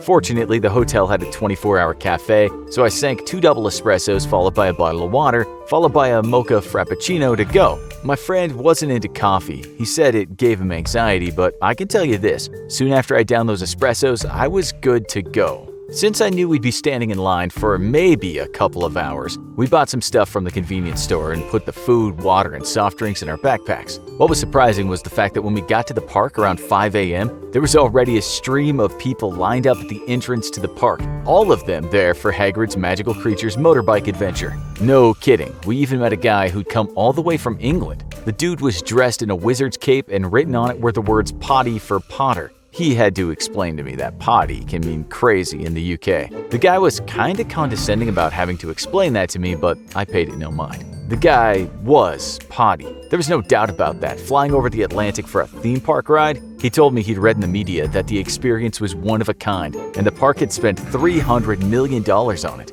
He said some of his countrymen traveled the world to watch their stupid football teams lose, so what he was doing wasn't at all that crazy. You mean soccer? I asked genuinely. What did I know? No, he said, shaking his head in disdain. I mean football. Geez, I thought, I'm gonna have to spend the next few hours next to this guy, and I've already upset him. After about an hour, we saw more and more people join the queue. It was hard to say how many because it wrapped around the corner. In front of us, I'd guess there were about 300 to 400 people. The time was now about 7 a.m., so there was only a couple of hours to wait before the park opened. But the thing was, I needed to pee. I'd only had those small espressos and I'd barely touched my mocha frappuccino, but I still felt those first pangs of pee pain. You know, the part where you're not quite sure that if you just hit the release button for a second if something would come out. At 9 a.m., we were allowed inside the park, and to my surprise, no one tried to cut in line. Every single person was directed toward the ride, with some of us now inside the theme park, and from what I could see, a lot of people still in line on the outside.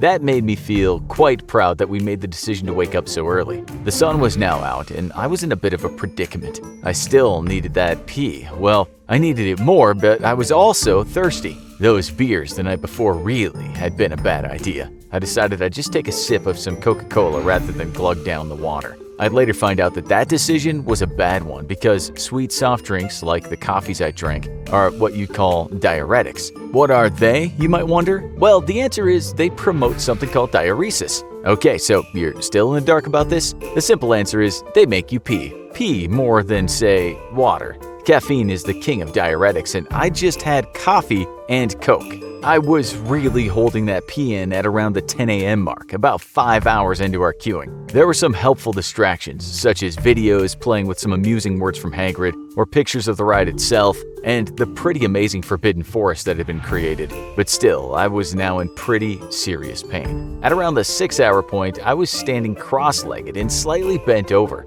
This seemed to ease the pain, as if I were squeezing the tubes where the urine traveled to meet its final destination. What I would later find out after a bit of research was that at that point, I was in danger of weakening my bladder muscles, something which could harm my bladder for the rest of my life. In hindsight, that was the least of my worries. Sure, we were getting close to the ride, I hoped, and I just stood there looking like a man who was slightly demented or had recently been in an accident. My buddy had done the right thing and had just been taking small sips of the water. But to be honest, in his excitement, I really don't think he was that concerned about my predicament. I'd also later find out that the parts of my body that were helping me keep in the pee, now probably a tsunami waiting to happen, are called urethral cylindrical sphincters. These are great when you tighten them for a short while, such as when you don't want a puddle of pee beneath you on a busy bus, but they're brakes, not doors. They can be worn out. At the 7-hour mark, I couldn't overstate how much agony I was in. I knew we were getting close to the ride,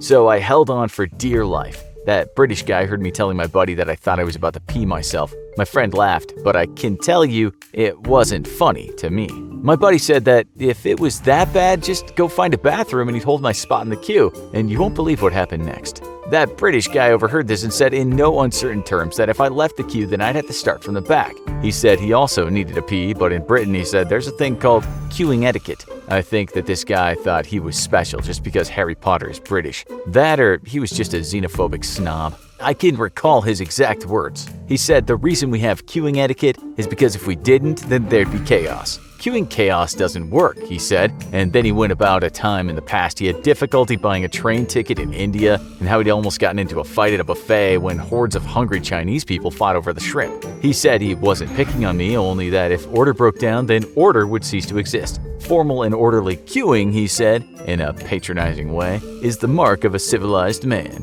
What a total jerk.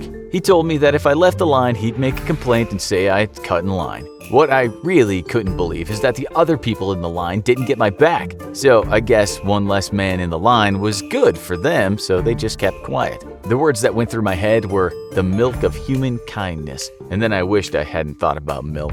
Gallons of it pouring over pristine porcelain mountains. At that moment, my urethral sphincters almost called it quits. I'll fill you in later, but I'll tell you that I'd already caused myself some damage. I was at about the 9-hour point, then we were very close to the ride entrance. I'd almost made it, but the problem now was the excitement I felt almost made me lose concentration and loosen those muscles and let all the urine flood out. I had to concentrate. Keep the door locked, I kept saying to myself. Everyone was laughing and joking, taking selfies and looking in awe at the ride we were about to go on, and I was undoubtedly the only man in that queue who did not have a smile on his face. If anything, I grimaced, a kind of agonized grimace, like someone who just won the lottery and then been told they only have a week to live. We finally got in the castle, but to be honest, I was in no mood for taking photos. I was hardly even aware at this point if I was actually holding a pee in. It was like I'd gone into survival mode. It felt like my urine had become a hardened prisoner. My entire body was now some kind of detainment unit. That ride itself consisted of Hagrid's motorcycle with a sidecar next to it. I told my buddy that in the interests of me holding the pee, it might be best if I took the bike and he took the sidecar. It was all about control. You see, I needed to feel in control. That British guy was right behind me on the other bike, something he'd regret to this day. At something like 50 miles an hour, we drove past Fluffy the three-headed dog and other such things as Cornish pixies and a centaur. I didn't really care. I just wanted the experience to be over as quickly as possible. This was turning out to be one of the most painful and pointless days of my life, and there would be consequences to come. I thought I had it under control, even on the biggest descents and through the sharp bends, but then there was a surprise drop and the heavens burst. The tsunami came. My bladder roared as its doors were kicked down by a violent torrent of urine. My pecker must have been flailing around like an out-of-control fire hose. Hours of backed-up urine gushing from its spout like a great yellow geyser. The pee was everywhere, and it stunk. It was old pee, neglected pee. And when it ejected from me, it spread far and wide. I looked behind me and saw that British guy wincing, looking utterly disgusted. His eyes were glaring into mine. Was I embarrassed, you might ask? No, is the answer. I was relieved, incredibly relieved, and almost ecstatic that my British foe had tasted the vapors of an agony he had been an accomplice in creating. I know, guys, maybe I shouldn't have felt so overjoyed that someone had to experience great wafts of urine vapor in their face, but you know what? I paid for it. I soon got my karma. When I finally got back to Tampa after a pretty awkward farewell with my Harry Potter fanboy buddy, I felt a stinging pain every time I went to the bathroom to pee. After seeing a doctor, I was told I had a urinary tract infection. That could be cured, he said, and he told me he couldn't believe I'd done a 10-hour urine hold. If there are records, he said, I might have broken some. The bad news, though, was that he said the damage done could be irreversible. He told me that long-term bladder stretching could make it hard for me to pee in the future, and one day if I kept doing this kind of thing, I might have to put a catheter into my member and draw the urine out. On the other hand, all that stress on my bladder could lead to incontinence, so holding in even normal pees would be impossible. I had some blood checks and my kidneys were functioning normally, but he said, when you do anything as crazy as I did, kidney damage can occur, as can the appearance of kidney stones. Just don't make a habit of enduring those marathons, he said. A few minutes is fine, but holding it for hours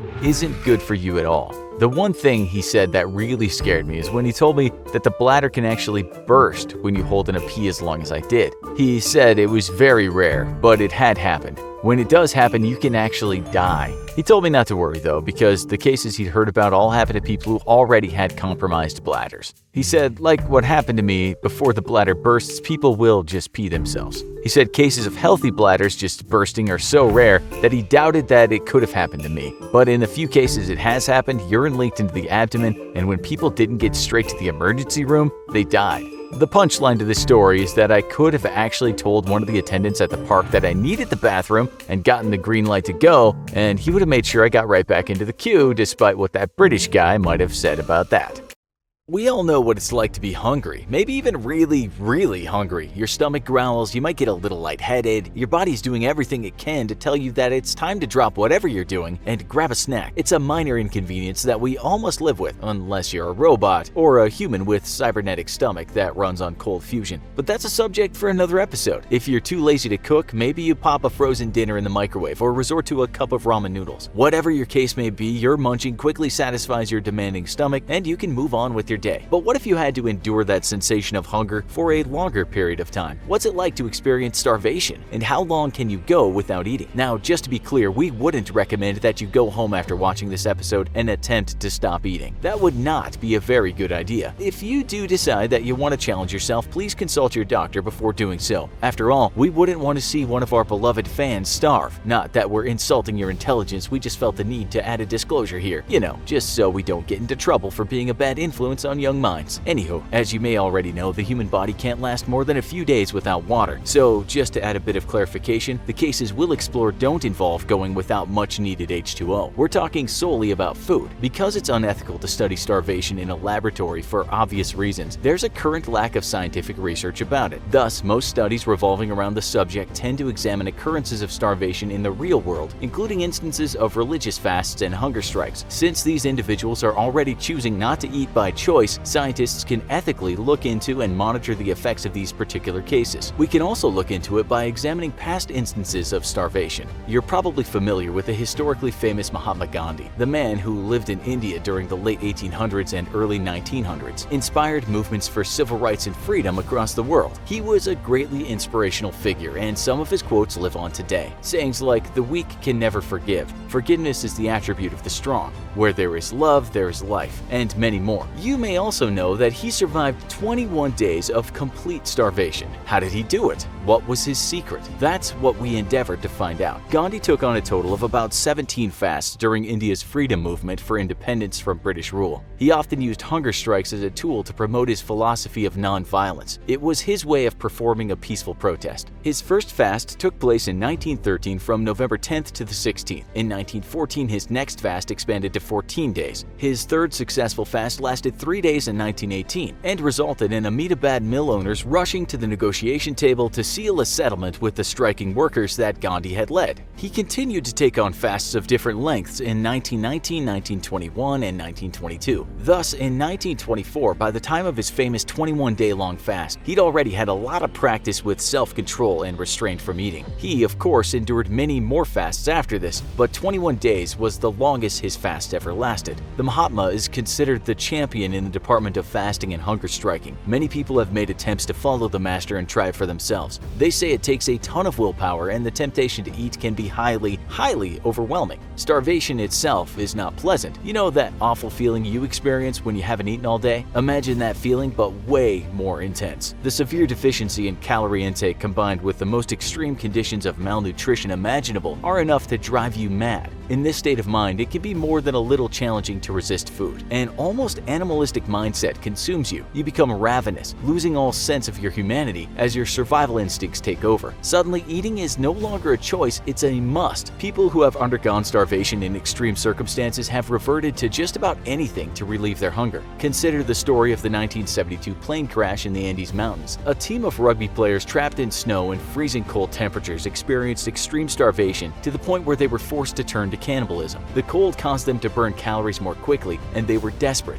Thus, they ate the dead bodies of human casualties from the crash. We made an episode about this disaster not too long ago, so as a side note, you should check it out. There's another story from an episode of I Shouldn't Be Alive where two young teenage boys named Josh and Troy found themselves stranded in the Atlantic Ocean after taking a fishing boat out from the coast of South Carolina. They were lost at sea for 6 days, suffering from extreme starvation. This hunger caused one of the boys to snack on the poisonous jellyfish and even considered eating his own finger. The awful feeling of deprivation was enough to make both boys wish for death. One even attempted to drown himself to ease his suffering, but to no avail. This may seem like nothing though compared to the 76-day man, but that's discussed in another episode. There's a reason the temptation to eat is so powerful. After all, prolonged starvation can cause organ damage and death. In patients with anorexia nervosa, up to 20% die from organ failure or myocardial infarction. This tends to happen when the body weight falls between between 60 to 80 pounds. Thus, the instinctual mechanism of action urging us to eat is meant and designed by nature to keep us alive. When you fast for a long time, you're basically fighting against your biological drive. Experts tend to recommend that you eat every 3 to 4 hours or so for optimal health, but starvation doesn't happen immediately, so skipping a meal now and then isn't a big deal. Your body is a well-oiled machine that doesn't want to go into starvation mode and will usually do whatever it takes to preserve energy to resist going into that physical state. Many people claim that they feel like they go into starvation mode after about a day of not eating, but this isn't the case. It doesn't happen as quickly as you might think. Registered dietitian Dr. Dubost from Pennsylvania told Self.com that it's actually very difficult to go into complete clinical starvation mode. There's also a difference between the popular culture perception of starvation mode and actually being physically starving. The threshold of time to enter the realm of starvation depends on the individual, but overall she says that it certainly takes longer than going a day without food. Once you're in that zone where you're really starving, there are said to be 3 phases that you go through before you die. Morbid, we know. Each phase is more unpleasant than the last. In the first phase, blood glucose levels are maintained through production of glucose from proteins, glycogens, and fat. There's only enough glycogen stored in a person's liver to last a few hours. After this, blood glucose levels are maintained from breaking down fats and proteins. The longer you go without eating, the more your body turns to resources within itself to keep going.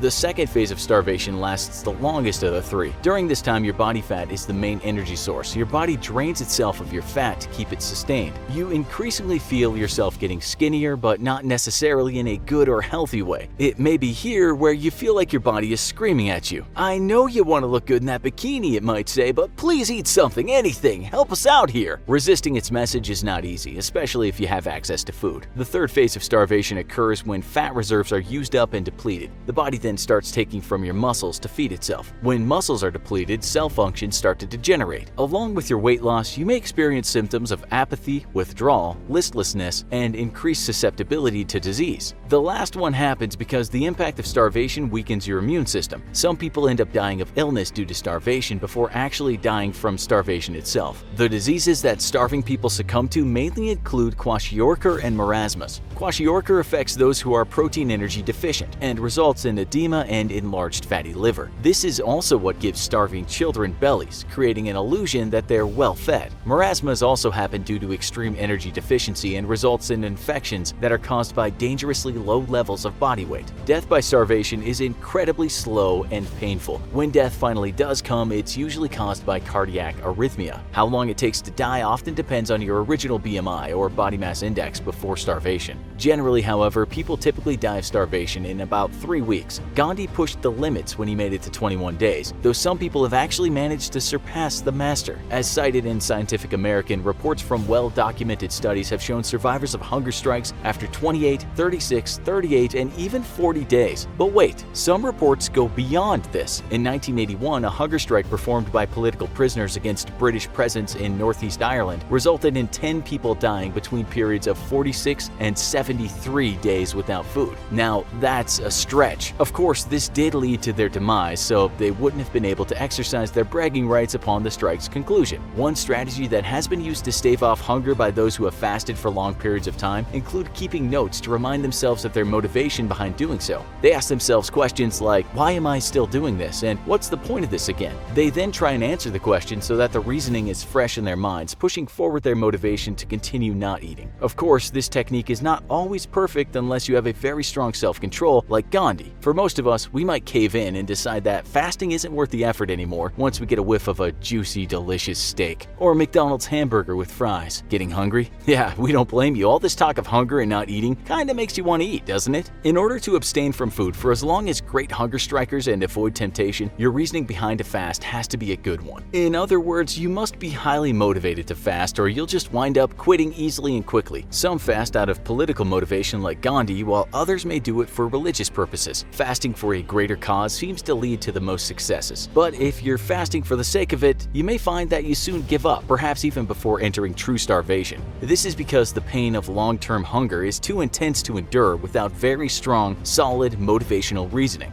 So you say you don't sleep well and you don't know why because you feel good and you do all the right things in your life to get a decent night's sleep. What you don't know is that you actually don't do the things that are conducive to getting a solid 8 hours with those needed spurts of rapid eye movement. There are things you do that you're not even aware of that affect you getting the requisite hours in a deep sleep mode. And today we're going to tell you what you're doing wrong. So first of all, you're not alone. Did you know that in the USA it's reported that a whopping 60% of people have trouble sleeping most nights or even every night? That's according to the National Sleep Foundation. And when it comes to sleeping, this organization knows what it's talking about. The same study tells us that 43% of those people rarely or never get a good night's sleep. Well, at least people aged 13 to 64. A lot of those folks say they don't even get 6 hours of sleep a night. And the word on the street is, we should get 7 to 9 hours if we want to feel good. The sleep deprivation era is here, and there is one big reason why we seem to be sleeping less. The reason is technology, with the National Sleep Foundation reporting that 95% of people use an electronic gadget of some kind right before bed.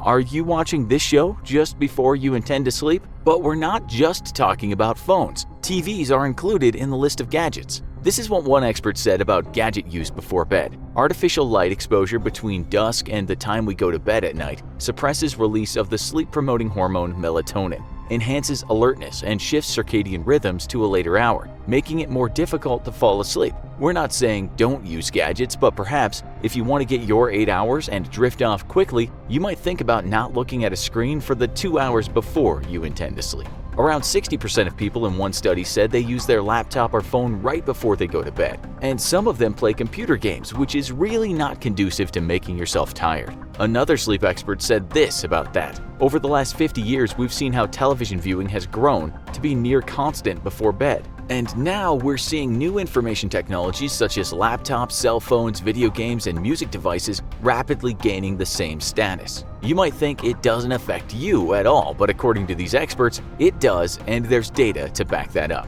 We should add that the artificial light theory about keeping us awake is controversial, and so more research needs to be done. According to studies, a lot of Americans leave their phone alerts on during the night, and 1 in 10 people interviewed said their phone woke them up during the night at times. Just turn off the alerts, it's simple to do. The problem these days is that many people have online friends all over the world, so when you're trying to sleep in the UK, your friends in the USA are sending you photos of kittens on Facebook Messenger. You might have a client in Asia who keeps posting stuff about the work you do when you're trying to sleep in Canada. You may wake up and not know why, but often it's because something went down in that phone of yours. Another study said younger folks were terrible at this, saying that 72% of American kids aged 6 to 17 go to bed with their phone. In the past, kids may have slept with a furry bear or a book, and those things don't make any noise. So why do people these days feel they need to sleep with their phone? What's so important that it can't wait? Are you really that addicted to the thing? The co-founder of Huffington Post, Arianna Huffington, has said in interviews that this tech addiction is a major issue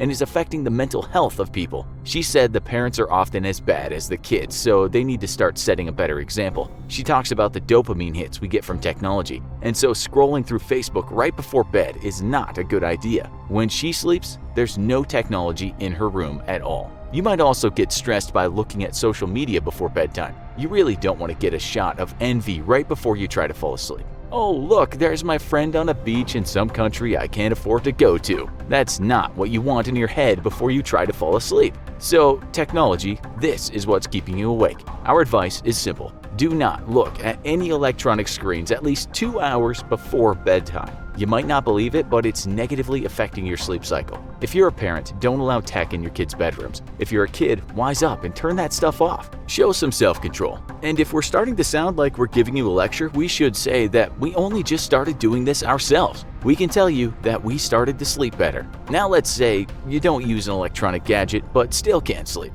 You're not depressed or particularly stressed, and so you don't know what the problem is. You haven't just fallen in love or lost a job. You're fine, but sleeping is hard work for you. You know, it could be those coffees that you're having in the evening, or perhaps those cups of tea. We know those British folks love their tea, and quite a few of them will have a cuppa in the evening, perhaps with their supper. We know this because we've seen it firsthand. That cup of the finest Tetley's tea could actually be keeping those Brits awake. That cappuccino from Starbucks the American had at 7 p.m. could ruin that person's sleep. This is the lowdown on the drug caffeine. Once you've had your hit, you'll peak around 30 to 60 minutes later. That buzz will then plateau, but caffeine has a half-life of 5 to 6 hours, meaning this is the time it takes for your body to get rid of half of the drug. Still, you have some caffeine in your system for hours after that. Now, as you know, it's not as if caffeine can be compared to a substance such as ice, the illegal kind. But it is a stimulant, and we should say that Americans love the stuff, perhaps just as much as those Brits love their tea. One study we found said this: the average daily consumption of caffeine by adults in the US is about 300 milligrams per person. This is about 3 times higher than the world average, but it's still only half of the caffeine consumption in heavy tea-drinking countries such as England and Sweden. Some people like coffee too much, and while there are many positive effects to having that shot of espresso, you can go overboard. In extreme cases, believe it or not, people have died from overdosing on caffeine. In less extreme cases, people just feel weird. That might not be so bad in the morning, but at nighttime it can be a nightmare. You can look at coffee charts from Starbucks or other outlets and see how much caffeine there is in one cup. It depends on the size of the cup, but your instant stuff might just have 50 milligrams of caffeine in it, which isn't going to make you fire up some techno music and start dancing. But many outlets sell cups of coffee with 200 or even 400 milligrams of caffeine in the cup. The Starbucks Blonde Roast has a massive 475 milligrams of caffeine in it. Some experts say when you get a hit of 500 to 600 milligrams, it's like a small dose of amphetamine. Tea drinkers will fare better as a regular cup might only contain 50 milligrams of caffeine. But given some folks drink tea as if they were addicted to it, it's possible to get a tea high. The long and short of this all is that you really shouldn't be consuming caffeine in the evening at all. We suggest you have your last hit in the afternoon. We found one study that told us having caffeine 6 hours before bedtime reduced people's sleep time by 1 hour. Energy drinks also contain caffeine, and so those 10 vodka Red Bulls you had at the party might not only just make you act like an idiot, but it will likely cut down on your sleep time. A can of Coke will have caffeine in it if it's not the non-caffeine variety, so remember that some soft drinks before bed might not be a good thing. The U.S. Food and Drug Administration tells us that caffeine is for the most part a safe substance, but it says you should probably not consume more than 400 milligrams a day. That's easy to do when you're chugging tea and coffee all day and then having your Cokes for lunch and dinner. What about eating late at night? Some studies tell us that late eaters might gain weight because you're hardly active when you're sleeping. Another study conducted in the University of Pennsylvania in 2017 said eating late at night gives people a higher chance of getting type 2 diabetes. The study said late eating can raise cholesterol levels and so give you a better chance of having a heart attack. In fact, there isn't much happy information concerning eating late, but lots of people do it. Imagine this: some kid munching on a bag of Doritos while drinking a Coke and scrolling through envy-inducing Facebook right before that kid wants to sleep. That makes about as much sense as someone going to a nightclub to meditate or heading to the shooting range to study for their calculus exam. It makes no sense at all, but people do it. We imagine a few of you are doing something like that right now, but you can admit to it later. At nighttime, give your digestive system a break. There's evidence that it's not only bad for your health, but food in your full stomach can affect how much quality sleep you get. If you watched our other sleep show, you'll know that the good kind of sleep is when you go into deep sleep, and these are called rapid eye movement cycles. You should be getting about 5 of these a night. The other sleep is called non-rapid eye movement. Studies have shown that food before bed can reduce these deep sleep cycles and prevent you from having the dreams that are so important to your mental well-being. Sugar, carbs, and fats are the worst things to eat late at night, so perhaps we'll forgive you for having one small bite of banana. This is the conclusion of one article we found. Eating during bedtime hours, whether it's a large dinner or a small snack while watching your favorite TV show, while it may seem to help you fall asleep, may actually harm your overall health and metabolism, creating added stress inside the body. So there you go. If you're healthy and not suffering from some physical or mental disease, this might be the reason you're not sleeping well. It's really simple advice to follow. Just turn off your gadgets 2 hours before bed. Don't consume caffeine at least 6 hours before bed, and don't eat before you sleep. If indeed you're watching the show at midnight with your mouth full of chocolate being cement mixed with Coca-Cola, you're basically creating a perfect storm of bad sleep. When he was just 12 years old, Martin Pistorius came down with a strange illness that puzzled his parents and doctors and left him in a coma. Doctors told his parents to prepare for the worst, but Martin clung to life in an apparently vegetative state for more than a decade. When Martin miraculously woke up from his coma 12 years later, he remembered everything. He had been trapped in his body, unable to communicate with the world going on around him, but fully aware of everything happening around him and to him for years. Martin's illness started out normally enough. He was suffering from headaches, nausea, and vomiting, symptoms that seemed to point to a common flu. But then things took a turn for the worse. The formerly rambunctious preteen's personality completely changed. He seemed reserved, slept all the time, and eventually stopped talking and making eye contact altogether. Soon he was unable to feed himself, walk, or even get out of bed. Martin's parents took him to doctor after doctor, but they were just as confused as his parents were. There was no obvious reason for his symptoms, and nothing the doctors tried made Martin feel any better.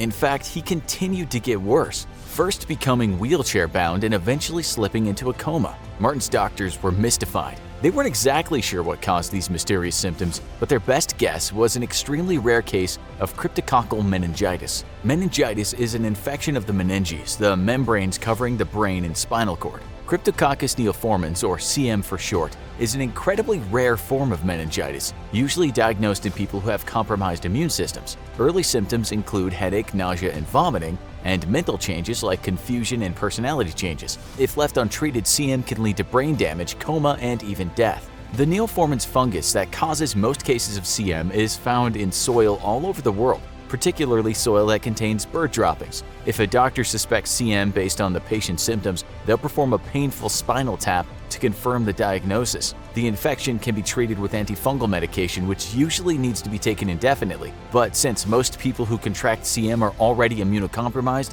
the infection can often be fatal. In Martin's case, his doctors believed that the infection had run rampant and caused his body to enter a coma state, which led them to believe that his prognosis was not good. After more than 2 years in a coma, the doctors told Martin's parents that he likely wouldn't ever wake up, and that if he did, he would likely have the mind of a 3-year-old. They took him home, made him as comfortable as possible, and did their best to adjust to their new normal. A coma is a state of prolonged unconsciousness characterized by depressed brainstem reflexes. A comatose person's pupils will not respond to light, and their bodies show no response to painful stimuli. A coma can be caused by a head injury, a stroke, a brain tumor, or an underlying illness or infection. As in Martin's case, most comas last only a few weeks, and medical attention is crucial to preserving brain functioning even during that short time. If a coma lasts more than a few weeks, the patient will likely transition to a persistent vegetative state. After more than 1 year in a coma, it's highly unlikely that the person will wake up.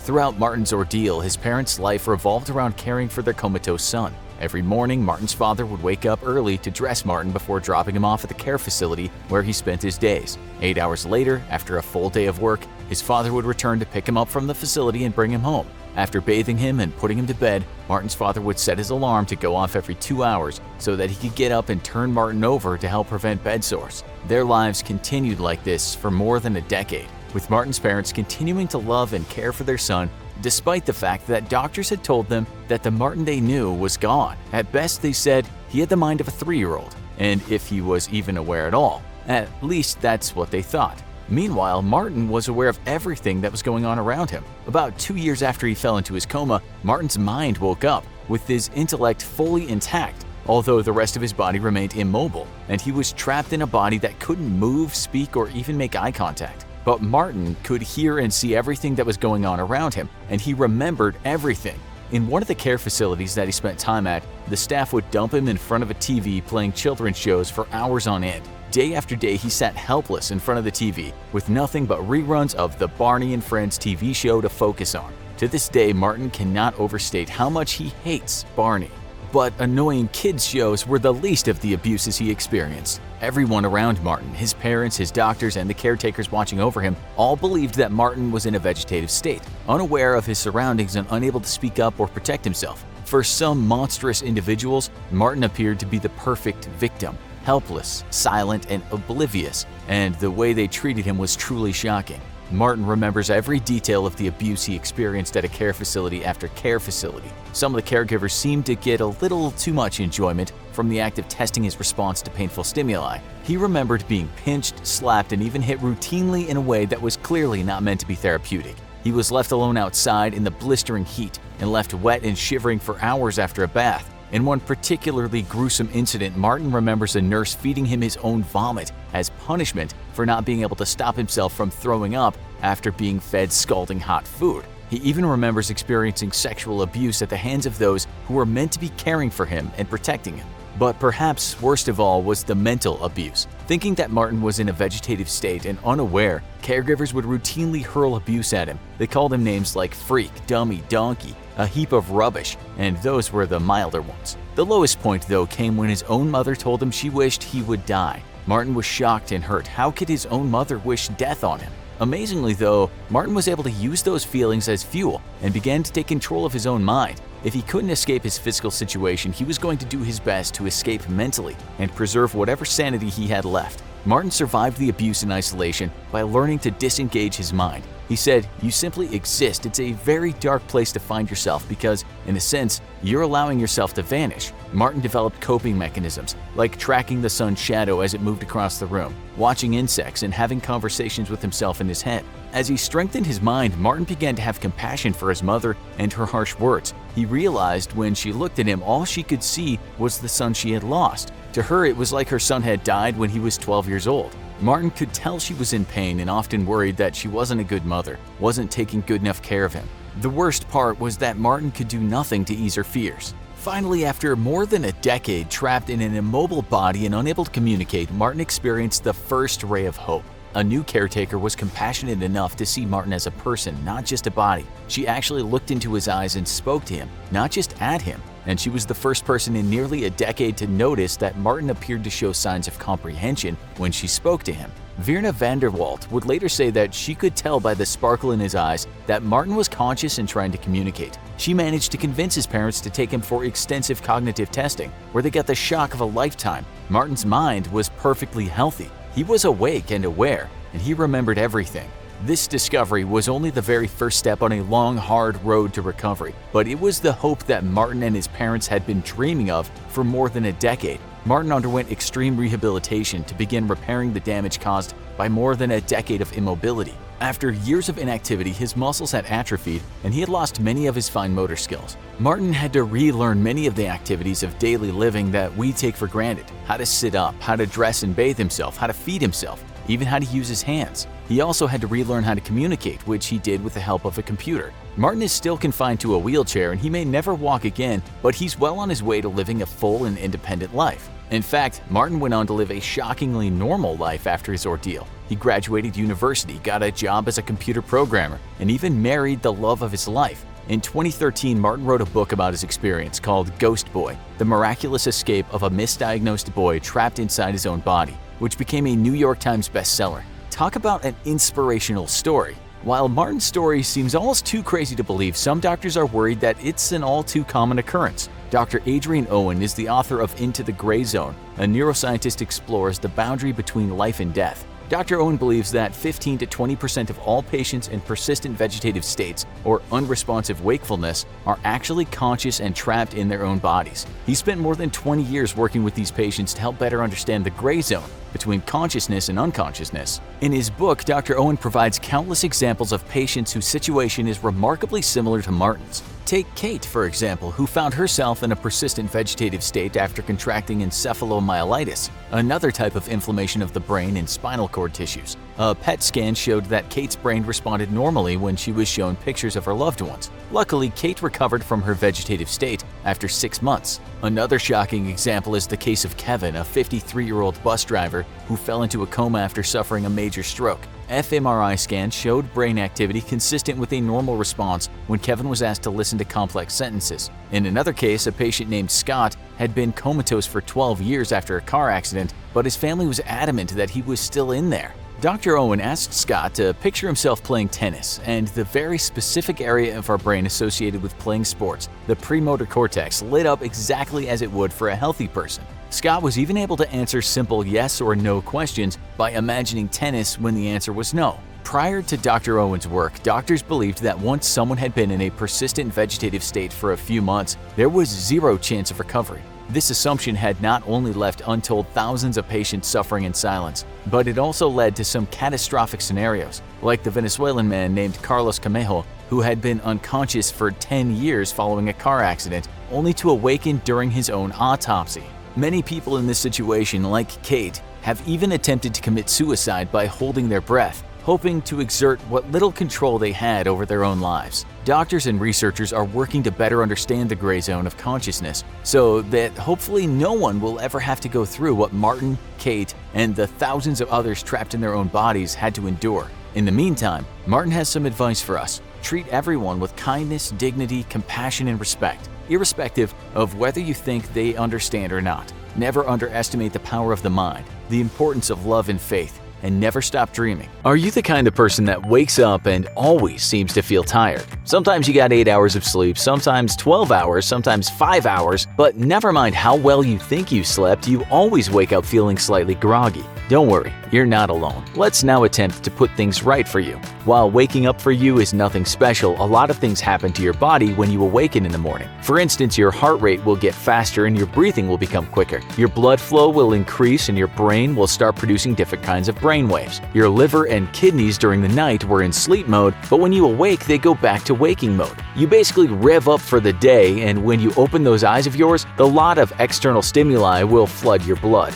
During the night, when you were in sleep mode, you'll have experienced something called REM, or rapid eye movement. Most people have about 5 of these periods during sleep, interspaced with non-REM sleep. If you want to know what REM looks like, just watch your dog's eyes flickering when it's enjoying some Z's. It's during these rapid eye movements when you dream, and you're in what we call deep sleep. If you've ever woken up in the middle of a dream, you've woken up during REM. This is important for today's show because the experts say we need this deep sleep. Sometimes you might take a pill to sleep, and while you may think you've gotten a good night's sleep, the drugs may have affected how much real deep sleep you got. Let's say you didn't get down with enough REM. You'll likely know this because when you wake up, you'll feel tired and mightily irritable throughout the day. If this keeps happening, you'll get more irritable, and not getting enough sleep over a long period of time can actually affect your health because when we sleep, our bodies go into repair mode. When we're sleeping, we're charging, and if you want to wake up feeling supercharged, then you have to get enough sleep. Dreaming is important too. It's like allowing your thoughts to spill out. It's kind of a psychological cleansing. So we're told that the average adult should be getting 7 to 9 hours of good sleep per night. Many of you will now be thinking, that's not me. Some of you will get that much sleep but still wake up tired. Now we're going to tell you how you can wake up feeling better. First of all, watch what you eat. You shouldn't eat a lot before you sleep, and if you've snacked on a bunch of processed carbs before bedtime, your blood sugar levels are going to be high, and this can prevent you from having a good night's sleep. You should have plenty of water though, and we suggest you keep water near your bed. If you wake up dehydrated, it might not matter how many hours you got, and you might still feel sluggish. Being dehydrated can slow you down. Another thing is to exercise. We're not asking you to start doing 5-mile runs every evening, but just move about a bit in the day. Exercise can oxygenate your blood, and in turn this provides nutrients to your brain and heart. If you're someone who's very lazy, don't think you'll sleep better because you're so good at not moving. That's not the case at all.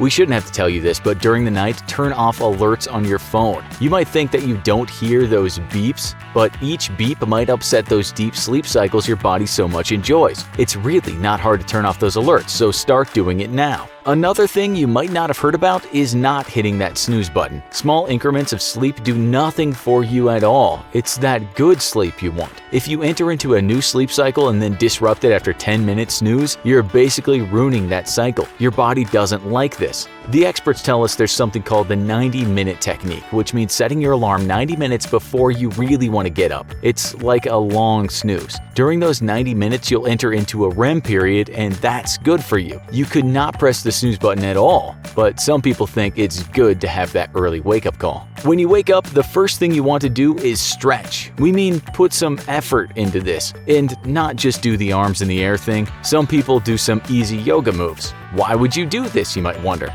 The answer is because when you sleep, you're in a state of extreme relaxedness, which isn't far from paralysis. The word for this state is atony. You need to come out of this to feel fresh, but most people just saunter around in the morning. It's been proven that doing a few easy exercises in the morning stimulates your brain and endorphins start rushing in. This will make you feel happier and give you energy. On top of this, hit that cold water as soon as possible. In hot countries, a cold shower might be the thing to do in the morning, but that might not be possible when it's cold outside. Nonetheless, wherever you are, you should splash cold water on your face first thing. not hot water. Some experts say that you should keep a spray bottle next to your bed and spray yourself the moment you wake up. It's a short, sharp shock that will get you going. It might sound silly, but try it and tell us what you think. As for eating in the morning, well, these days a lot of people like to skip breakfast and fast, but there is research that tells us breakfast will give you energy in the morning and will provide you with the energy throughout the day. But if you look online, you'll find a lot of people seem to cope with the day better not eating breakfast, while others need their breakfast. We guess you should try both and see what works for you. If you do eat something though, don't go for the sugary stuff. If you do, your blood sugar will spike and then it will drop. You don't need this kind of hit, as the come down will slow you down. As for caffeine, some studies have shown that a lot of caffeine can wear a person out later in the day. We're not saying don't drink coffee, but experiment with how you feel drinking certain amounts of it. Coffee before bed is a no-no.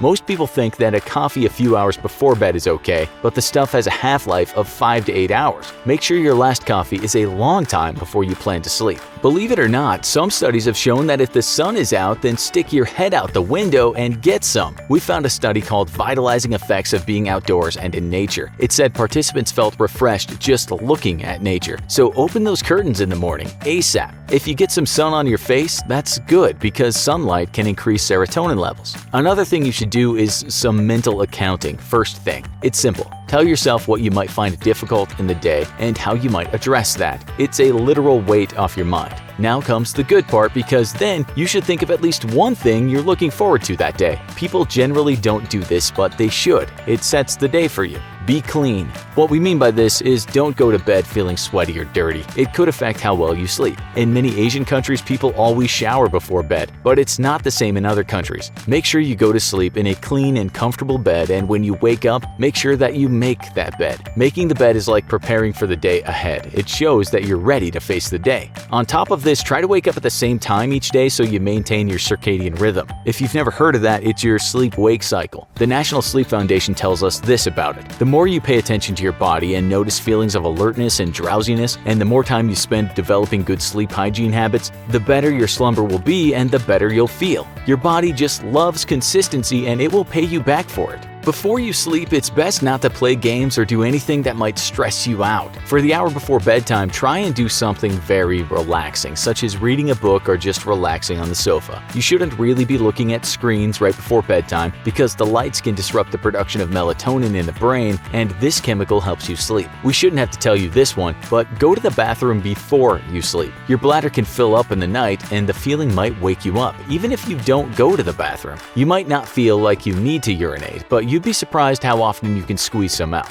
Always hit the bowl before bed is our advice. Don't hang out in the bedroom before bedtime as much as possible. We know you might like to do this, but your brain should be associating that place with one thing, and that's sleeping. If your bedroom is your castle, you will subconsciously be more energized in that place, and it'll be harder to sleep there. As for drinking alcohol, many of you will know that it can help you sleep. Still, it's said booze can interrupt REM sleep and do other bad things, such as give you nightmares. As the booze can relax throat muscles, it can also bring on a bout of snoring, which is not good for sleep. We're sure some of you can attest to the annoyingness of sleeping next to a drunk person. Booze in the system almost always fills the bladder too, so a trip to the bathroom might be needed during a drunken sleep. Smoking is also not good for sleep because nicotine increases heart rates and alertness. If you're super addicted, your body might also crave a smoke during the night and wake you up. If you're not willing to give up, we suggest at least trying not to smoke an hour before you go to bed. Imagine doing something boring like riding the subway or typing away at an expense report, and suddenly your body sends you a very clear message. You need to have sex. Not like a sex fantasy about someone you're attracted to. Rather, you get an intense feeling in your genitals that can only be relieved by sex. You try to ignore it, but it's not going away. And it doesn't care how inappropriate it is for the moment. For a small number of women, this unfortunate situation is reality, and it's one of the rarest and newest sexual disorders out there. Titled Persistent Genital Arousal Disorder. It's not just a one-time thing that makes itself known at an awkward time. This disorder causes sudden and persistent genital arousal without any current sexual stimulation or desire. This unknown disorder was at first mistaken for hypersexuality by puzzled doctors who assumed that this was normal sexual desire gone out of control. But examining a few people who suffered from this condition indicated that it was completely separate from sexual desire. This has led researchers to wonder if the name is appropriate. After all, the women aren't aroused, they're being troubled by a nerve reaction in their genitals that's giving them sensations they don't want. One thing is for sure, the women experiencing this condition all report the symptoms are extreme. When describing the symptoms of the disorder, arousal is the furthest thing from the minds of the sufferers. They feel intense pressure and irritation in their genital area, which can lead to contractions or vaginal congestion. Sometimes spontaneous orgasms can happen, but not in all cases. Sufferers sometimes try to relieve the pressure by masturbating and triggering an orgasm, but this only lasts a short time, if that. Many sufferers report having to have multiple orgasms in a short time to experience any relief, not something that's feasible when it occurs in the middle of a workday. So what causes this bizarre disorder? There are so few cases of persistent genital arousal disorder that no definite cause has been determined yet. Studies indicate that it may be exacerbated by stress, but that's probably not the source of the problem. Originally, doctors assumed it was psychologically based, but attempts to treat the condition through counseling didn't show results. Now it's believed the causes might be neurological or vascular, with conditions like Tarlov cysts or arterial malformations in the pelvic region pressing on a nerve that causes this unusual condition. So what's the solution? The women suffering from the condition are desperate for a cure. Treatments have varied, and so has the success rate. Most early cases were treated with a combination of psychotherapy and pelvic exercises, and while the therapy may or may not have been useful, some women report relief from the exercises. In cases where a physical cause can be determined, some minor surgeries have relieved the condition by removing the pressure, but the disorder isn't fully understood yet, and no one's quite sure why a medicine called varenicline, normally used to treat nicotine addiction, relieved one woman's symptoms. But mainly women suffering from the condition have a bigger problem: getting anyone to take them seriously. When Jeannie Allen came down with the syndrome in her mid-40s, she was one of the first people ever diagnosed, and she immediately found out that her condition would make her the subject of mockery. One of the first doctors she talked to even commented that she must be every man's dream, to which she snapped back that he should try to imagine what it would be like to have an orgasm every minute of the day. She was so frustrated that she eventually went public under the pen name Jean Lund, and became one of the first people to ever share exactly what it was like to live with this condition long term. She described it as taking the joy out of life and leaving her unable to concentrate on anything else. Another woman, a 40-year-old flower vendor who became the subject of an early clinical study, reported that the episodes happened spontaneously with no trigger and left her exhausted and unable to plan her day effectively. She had previously had an attack of the condition 7 years before and found relief after a surgery that removed a ruptured ovary. But now it was back, and the doctors were as clueless as she was. They tried the medicine carbamazepine, an anticonvulsant, on her, and she stopped after a month due to a lack of improvement. However, in her case, supportive therapy sessions seemed to do the trick as they reduced the frequency of symptoms, and she was eventually able to resume a normal life. Causes might vary, but one medical condition repeats as likely cause of the condition. What is a Tarlov cyst? The human body is sensitive with a lot of little areas that can go awry, and even the smallest problem can have unexpected consequences. The Tarlov cysts are tiny cysts in the spinal canal near the base of the spinal cord and are known for their walls filled with nerve fibers.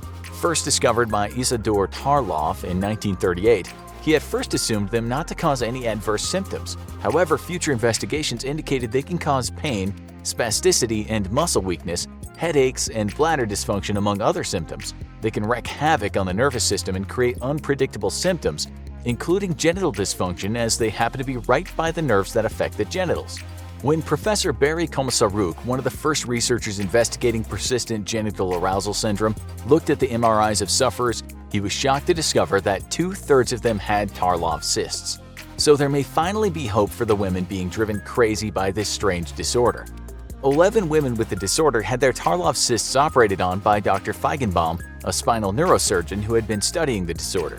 They became part of a case study on the disorder, and when they were interviewed after their recovery, 8 of the 11 said their symptoms had gone away.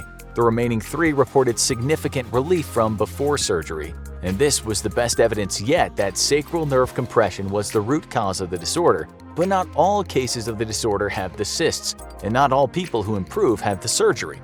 And for Jeannie Allen, these advances weren't much help. She never had a Tarlov cyst, and doctors were at a loss for how to treat her. She eventually quit her job to dedicate herself to advocating for more research and support for women with her condition. Despite the growing awareness, it's still a very rare disorder. While it's believed hundreds of women may suffer from the condition, case studies have only looked at a population of under 30 women. How is the growing awareness of this disorder helping these women? For the first time, women suffering from this strange disorder have a source for help other than doctors who may not fully understand it. They can find fellow sufferers online to learn how they've been coping. This allows them to try various solutions including exercise, meditation, and medication that may or may not be helpful. While many find surgery as a solution, local anesthetic hasn't been successful in preventing the disorder. While the intense feeling is concentrated in one specific area, it doesn't originate there. It's generated in the nervous system, and any solution has to go deeper than skin deep. Persistent genital arousal disorder only affects those with a certain set of equipment, so those with the other set have to be breathing a sigh of relief, right? Not exactly. There's a similar condition that affects men, and it may be even more challenging and uncomfortable. It's called priapism, and it causes similar persistent arousal of the genitals that manifests as a prolonged, uncomfortable erection that persists even in the absence of any stimulation. Most men remember that awkward moment when you really can't stand up because the bulge in your pants has decided to make itself known, but this is an extended erection that can make it difficult to walk, urinate, or concentrate. Like persistent genital arousal disorder, it can be caused by a number of things, including sickle cell disease, nerve damage, drug use, or trauma to the penis. Another reason to be wary of getting kicked in the genitals. So, is there any good news for those suffering from this uncomfortable condition? Well, priapism is more common than persistent genital arousal disorder, and doctors know a lot more about how to treat it. Unfortunately, it also carries more health risks. An erection that lasts too long can cause serious damage, as many ads for erectile dysfunction medication have warned. As most cases of priapism are caused by the inability of the penis to drain blood properly, the most common treatment is to numb the area and drain it with a minimally invasive procedure. If blood drainage isn't a problem, treating it can be as easy as a cold compress. But in a worst-case scenario, surgery may be performed, and the clock is ticking. Permanent damage can begin after only 4 hours. It's an embarrassing but not uncommon medical problem. It's estimated that it may occur in as many as 1 in 20,000 men a year. These have got to be some of the strangest sexual disorders to encounter, right? Not quite. Doctors have encountered some genuinely bizarre sexual disorders, some of which they don't have a real answer for yet. One of the most troubling sexual disorders is retrograde ejaculation, which has terrified quite a few couples. In this disorder, everything goes perfectly normally until it's time for the guy to ejaculate. It feels like everything went fine, but nothing's come out. This is a rare disorder caused by a malfunctioning valve between the urethra and the bladder, where the semen doesn't travel down the escape hatch and instead shoots backwards into the bladder. It can make it difficult to conceive, but doesn't really have any serious health risks. The usual culprit? A side effect from medication. There are a few other things better than post-sex bliss, right? Not for the people with the next condition. Post-orgasmic illness syndrome is another condition that's puzzled doctors. For those few men suffering from it, whenever they ejaculate, they immediately come down with a series of flu-like symptoms. That pleasant feeling of an orgasm is immediately replaced by a feverish feeling, a runny nose, and the intense need to lie down. Not exactly a happy ending, and the cause might be even more bizarre. According to Dr. Marcel Waldinger, one of the few doctors to study this condition, the men might be allergic to their own semen. This has led doctors to experiment with a cure by injecting these men with a diluted solution made from their own sperm. Most of these conditions only manifest during or after sex, but this next one might be painfully obvious much earlier. Phimosis is a malformation of the foreskin surrounding the penis that makes it too tight, essentially forming a band around the tip that can make sex or any other pressure on the penis extremely painful. The disorder exists from birth but only becomes obvious when someone tries to have sex or masturbate. The good news is this disorder isn't nearly as mysterious as others. It's a simple skin problem and can be corrected by a circumcision procedure that's slightly more extensive than average, removing all the foreskin instead of only a part. The biggest challenge for the sufferers? Going to the doctor and admitting this embarrassing problem. The next disorder might sound less terrifying than the others, but it can make for some awkward conversations. Due to a problem during the development of a fetus, it's possible for male children to be born with 2 penises, called diphallia. This is a rare condition that's most surprising for the fact that in some cases both penises function for both urination and ejaculation. One is usually smaller than the other, but that's the only distinction. The disorder can also manifest as a part of larger developmental abnormalities that require surgical intervention, and each case is handled independently as doctors figure out an approach that'll lead to the most normal life for the affected child. It's rare for adults with diphalia who have not had the condition treated to be found, so unpleasant surprises in the bedroom are unlikely. With many sexual disorders like persistent genital arousal disorder, doctors are often unsure of whether the cause is physical, psychological, or due to side effects from an exterior stimulus.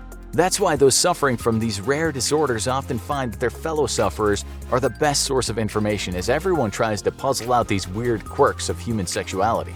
Germs, they're everywhere, and they're always trying to kill you. Right now, as you sit at your computer or watching on your phone, all manner of deadly germs are crawling all over you. Your hands, your chest, your face, in your mouth. There's nowhere they can't reach. Right this second, you have a 25% chance of carrying deadly Staphylococcus bacteria, of staph infection infamy. Luckily for you though, much like your own farts, your staph bacteria are generally harmless to you. But staph bacteria from another person can give you a deadly infection. And if you're wondering where it lives, well, that answer is pretty much everywhere, to include your skin, eye, nose, and mouth. Generally though, it's bacteria that doesn't normally live on the human body that's deadly. And throughout history, mankind has been decimated by all forms of plagues. But what were the deadliest plagues in history? Native American smallpox. Back in the 15th century, Europeans who weren't Vikings discovered the New World. And shortly after the discovery, they made friends with the local natives, and nothing bad ever happened after that. Just kidding. Europeans very quickly got to work on their favorite historical pastime, subjugating and brutalizing native populations. This time though, they had some extra help in the form of all manner of bacteria and viruses that Native Americans had never encountered before. Back when healthcare consisted of draining bad blood out and then dying of the resulting infection, smallpox killed about 1 in 3 Europeans who got infected. Native Americans, however, had little to no resistance to the disease, and thus when they made contact with Europeans, the disease very quickly decimated Native American society. It's believed that between 1500 and 1900, European diseases killed up to half of all Native Americans, and most of that was purely by accident. It wasn't until the 1800s that the U.S. cavalry got the idea of handing out smallpox-infected blankets to Native Americans who were stubbornly settling on the land the U.S. had rightfully claimed thousands of years ago when man first arrived to North America but forgot to tell everyone about it. Cholera pandemic. Cholera is one of those diseases that just never goes out of style. It's a die-hard classic, a real crowd pleaser, and to date there's been 7 told cholera pandemics throughout human history. The deadliest, however, is considered to be the third, which struck between 1852 and 1860. For thousands of years, mankind paid little attention to the quality of its drinking water, and for nearly all of human history, literally nobody saw a problem with having your sewage run right next to or into your drinking water supply. This worked out great for all manner of diseases, who took advantage of the terrible sanitation to wreak havoc on mankind. Cholera is one such disease, and during its third outbreak, it's believed that it started its world comeback tour in India. With the Ganges River being one of the most important in the world as far as human settlements are concerned, it has long been one of the most polluted. In 2011, a report on the water quality of the river revealed that the water contained 1.1 billion fecal bacteria per 100 milliliters. That's about 500,000 times the recommended bathing limit. Add to that the practice of cremating corpses directly on the banks of the river and India's huge population, of which a large amount believe it's a sacred experience to bathe in the poop-filled river, and it's little surprise that cholera has frequently struck the region. During the third outbreak, though, cholera first struck in India, then spread to Afghanistan and slowly across to Russia, where it killed an estimated 1 million people. From Russia, it made its way to Europe and to Africa, finally landing on the shores of America. Antonine Plague. Back in 165 AD, Rome had about 200 good years left in her, and the plague that struck her from 165 to 180 AD is believed to have hastened her downfall. Today, nobody knows exactly what disease struck the Romans, as back then doctors were just as likely to feed you mercury to cure your cough or give you mercury for your back pain. Seriously, those guys loved mercury, and it's little surprise so many prominent Romans were crazier than a barrel of angry monkeys. With an estimated death toll of 5 million, whatever plague struck the Romans, it was clearly devastating, and symptoms included fever, diarrhea, and inflammation of the throat. In some cities, up to 1/3 of the population succumbed to the plague, and today historians believe that the culprit was either measles or smallpox. Luckily today, we don't have to worry about either of those two devastating diseases thanks to vaccines. Except yes, we do, because anti-vaxxers have refused to vaccinate their children, leading to modern outbreaks of diseases mankind had all but eradicated. Third, bubonic plague. If cholera is a classic, the bubonic plague is a downright golden oldie. If you've seen our previous episode on the Black Death, you'll know that this disease is caused by a nasty little bacteria who likes to take over your lymph nodes and then literally makes your body kill you. In 1850, Chinese prospectors and entrepreneurs flooded the western Yunnan region in search of minerals and ores. Soon the population had exploded to over 7 million, and this created the perfect conditions necessary for the plague to revisit humanity. Plague-infected fleas were soon biting all manner of people, acting as the primary vector between the yellow-breasted rat and humans. When Han Chinese and Hui Muslim miners got into armed conflict over the mineral wealth of the area, the plague exploded onto the scene. Thanks to the displacement of huge populations due to armed conflict, the plague made its way east toward China's shores. There, it would kill 100,000 people in Hong Kong and 60,000 in Canton. Aboard trade ships, the disease made its way to India, where it would go on to kill 10 million. Over the next 30 years, it would kill another 12.5 million. On a bright note, the restrictive actions of the British government in trying to contain the plague would foster much of the discontent that would later lead to an Indian independence movement. Plague of Justinian. 400 years after the Antonine Plague, rats in a grain shipment from Egypt brought the deadly bubonic plague back to Europe. In 541 AD, half of the population of Constantinople, then the capital of the Western Roman Empire, died to the plague, and from there the disease spread across Europe. Incredibly, historians believe that the bubonic plague actually prevented the rise of a new Roman Empire, as it weakened the Western Roman Empire so severely that it was unable to triumph over the Goths and reunite the Eastern Roman Empire with the West into a new Roman Empire. After killing between 25 and 100 million across Europe and Asia, the plague once more faded, though it would return sporadically until the last outbreak in 750 AD. As if killing hundreds of millions of people throughout history wasn't bad enough, we also have the bubonic plague to blame for the failure of Constantinople to reunite the Roman Empire, and there's no telling what the world of today might look like if a unified Rome had averted the Dark Ages. HIV/AIDS. Ask anybody who grew up in the 80s what the most feared acronym they ever heard was, and they'd tell you without hesitation, it's AIDS, a disease originating in Africa. It first struck the civilized world in a major fashion in America, where it was initially identified in homosexuals. This unfortunately led to the stereotype that HIV or AIDS was only a gay disease, and thus a lack of safe sex techniques between heterosexuals quickly led to the disease infecting millions around the world. Today, 600 people a day contract HIV, and in some parts of Africa, as much as 15% of the population is infected. As of 2017, 39 million people already have died of HIV, out of 76.3 million who have been infected. Thanks to safe sex practices and education, infection rates have finally slowed, and the world seems to be on the other side of the peak of the HIV pandemic, though not by far. New treatments offer ways to cope with the disease and even prevent its outbreak from HIV into AIDS, but these treatments are expensive, and the populations that need them the most, poor third world individuals, simply can't afford them. A failure to treat these vulnerable populations inevitably leads to infections across the rest of the world thanks to our modern interconnected world. Standing for Acquired Immune Deficiency Syndrome, AIDS is a condition caused by the human immunodeficiency virus or HIV. AIDS can take years to manifest, but when it does, it's characterized by HIV's aggressive attacks against the immune system, destroying white blood cells and T cells, which help fight off infections. Your immune system is constantly working to keep you healthy, and our environment is swarming with all manner of harmful bacteria, viruses, and fungi, which are looking to turn you into a snack. Without your immune system working properly, AIDS leads to death from all manner of secondary infections and, unless treated early, is almost certainly fatal. Spanish flu.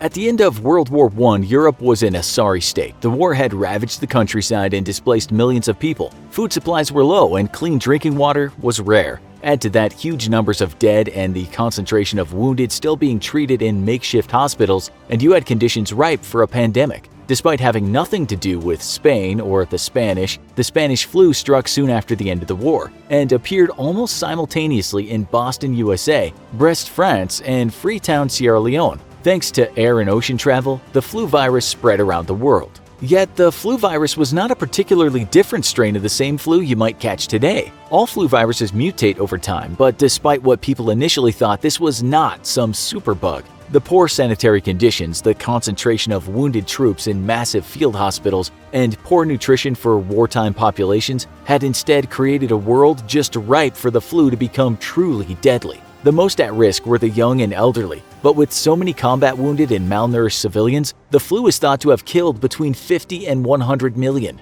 The Black Death. To date, there has been no epidemic more deadly than the Black Death or the bubonic plague, though it should be noted that the disease had struck many times before it went to blockbuster in 1347. Arriving from the plains of Central Asia, where climate change was forcing infected rodents into human population centers, the plague quickly spread from Asia westward toward Europe, leaving a trail of devastation in its wake. Across the Islamic world, the Black Death killed millions after arriving in Egypt from Constantinople. All told, the outbreak killed between 75 to 200 million people, and it took humanity 2 whole centuries to recover the lost numbers. The disease inflamed major tensions across various social groups, and shortly after the plague receded in 1353, major violence against minorities in Europe exploded, as everybody from gypsies to Jews were blamed for the seemingly supernatural plague. On the bright side, though, the plague killed so many people that it created a massive labor shortage, and this left nobles without enough peasants to work their lands. With the bargaining chips firmly on their side, the peasantry was able to use the value of their labor to demand better wages and living conditions, laying the foundations for many of the major labor movements that would redefine European and world history in later centuries.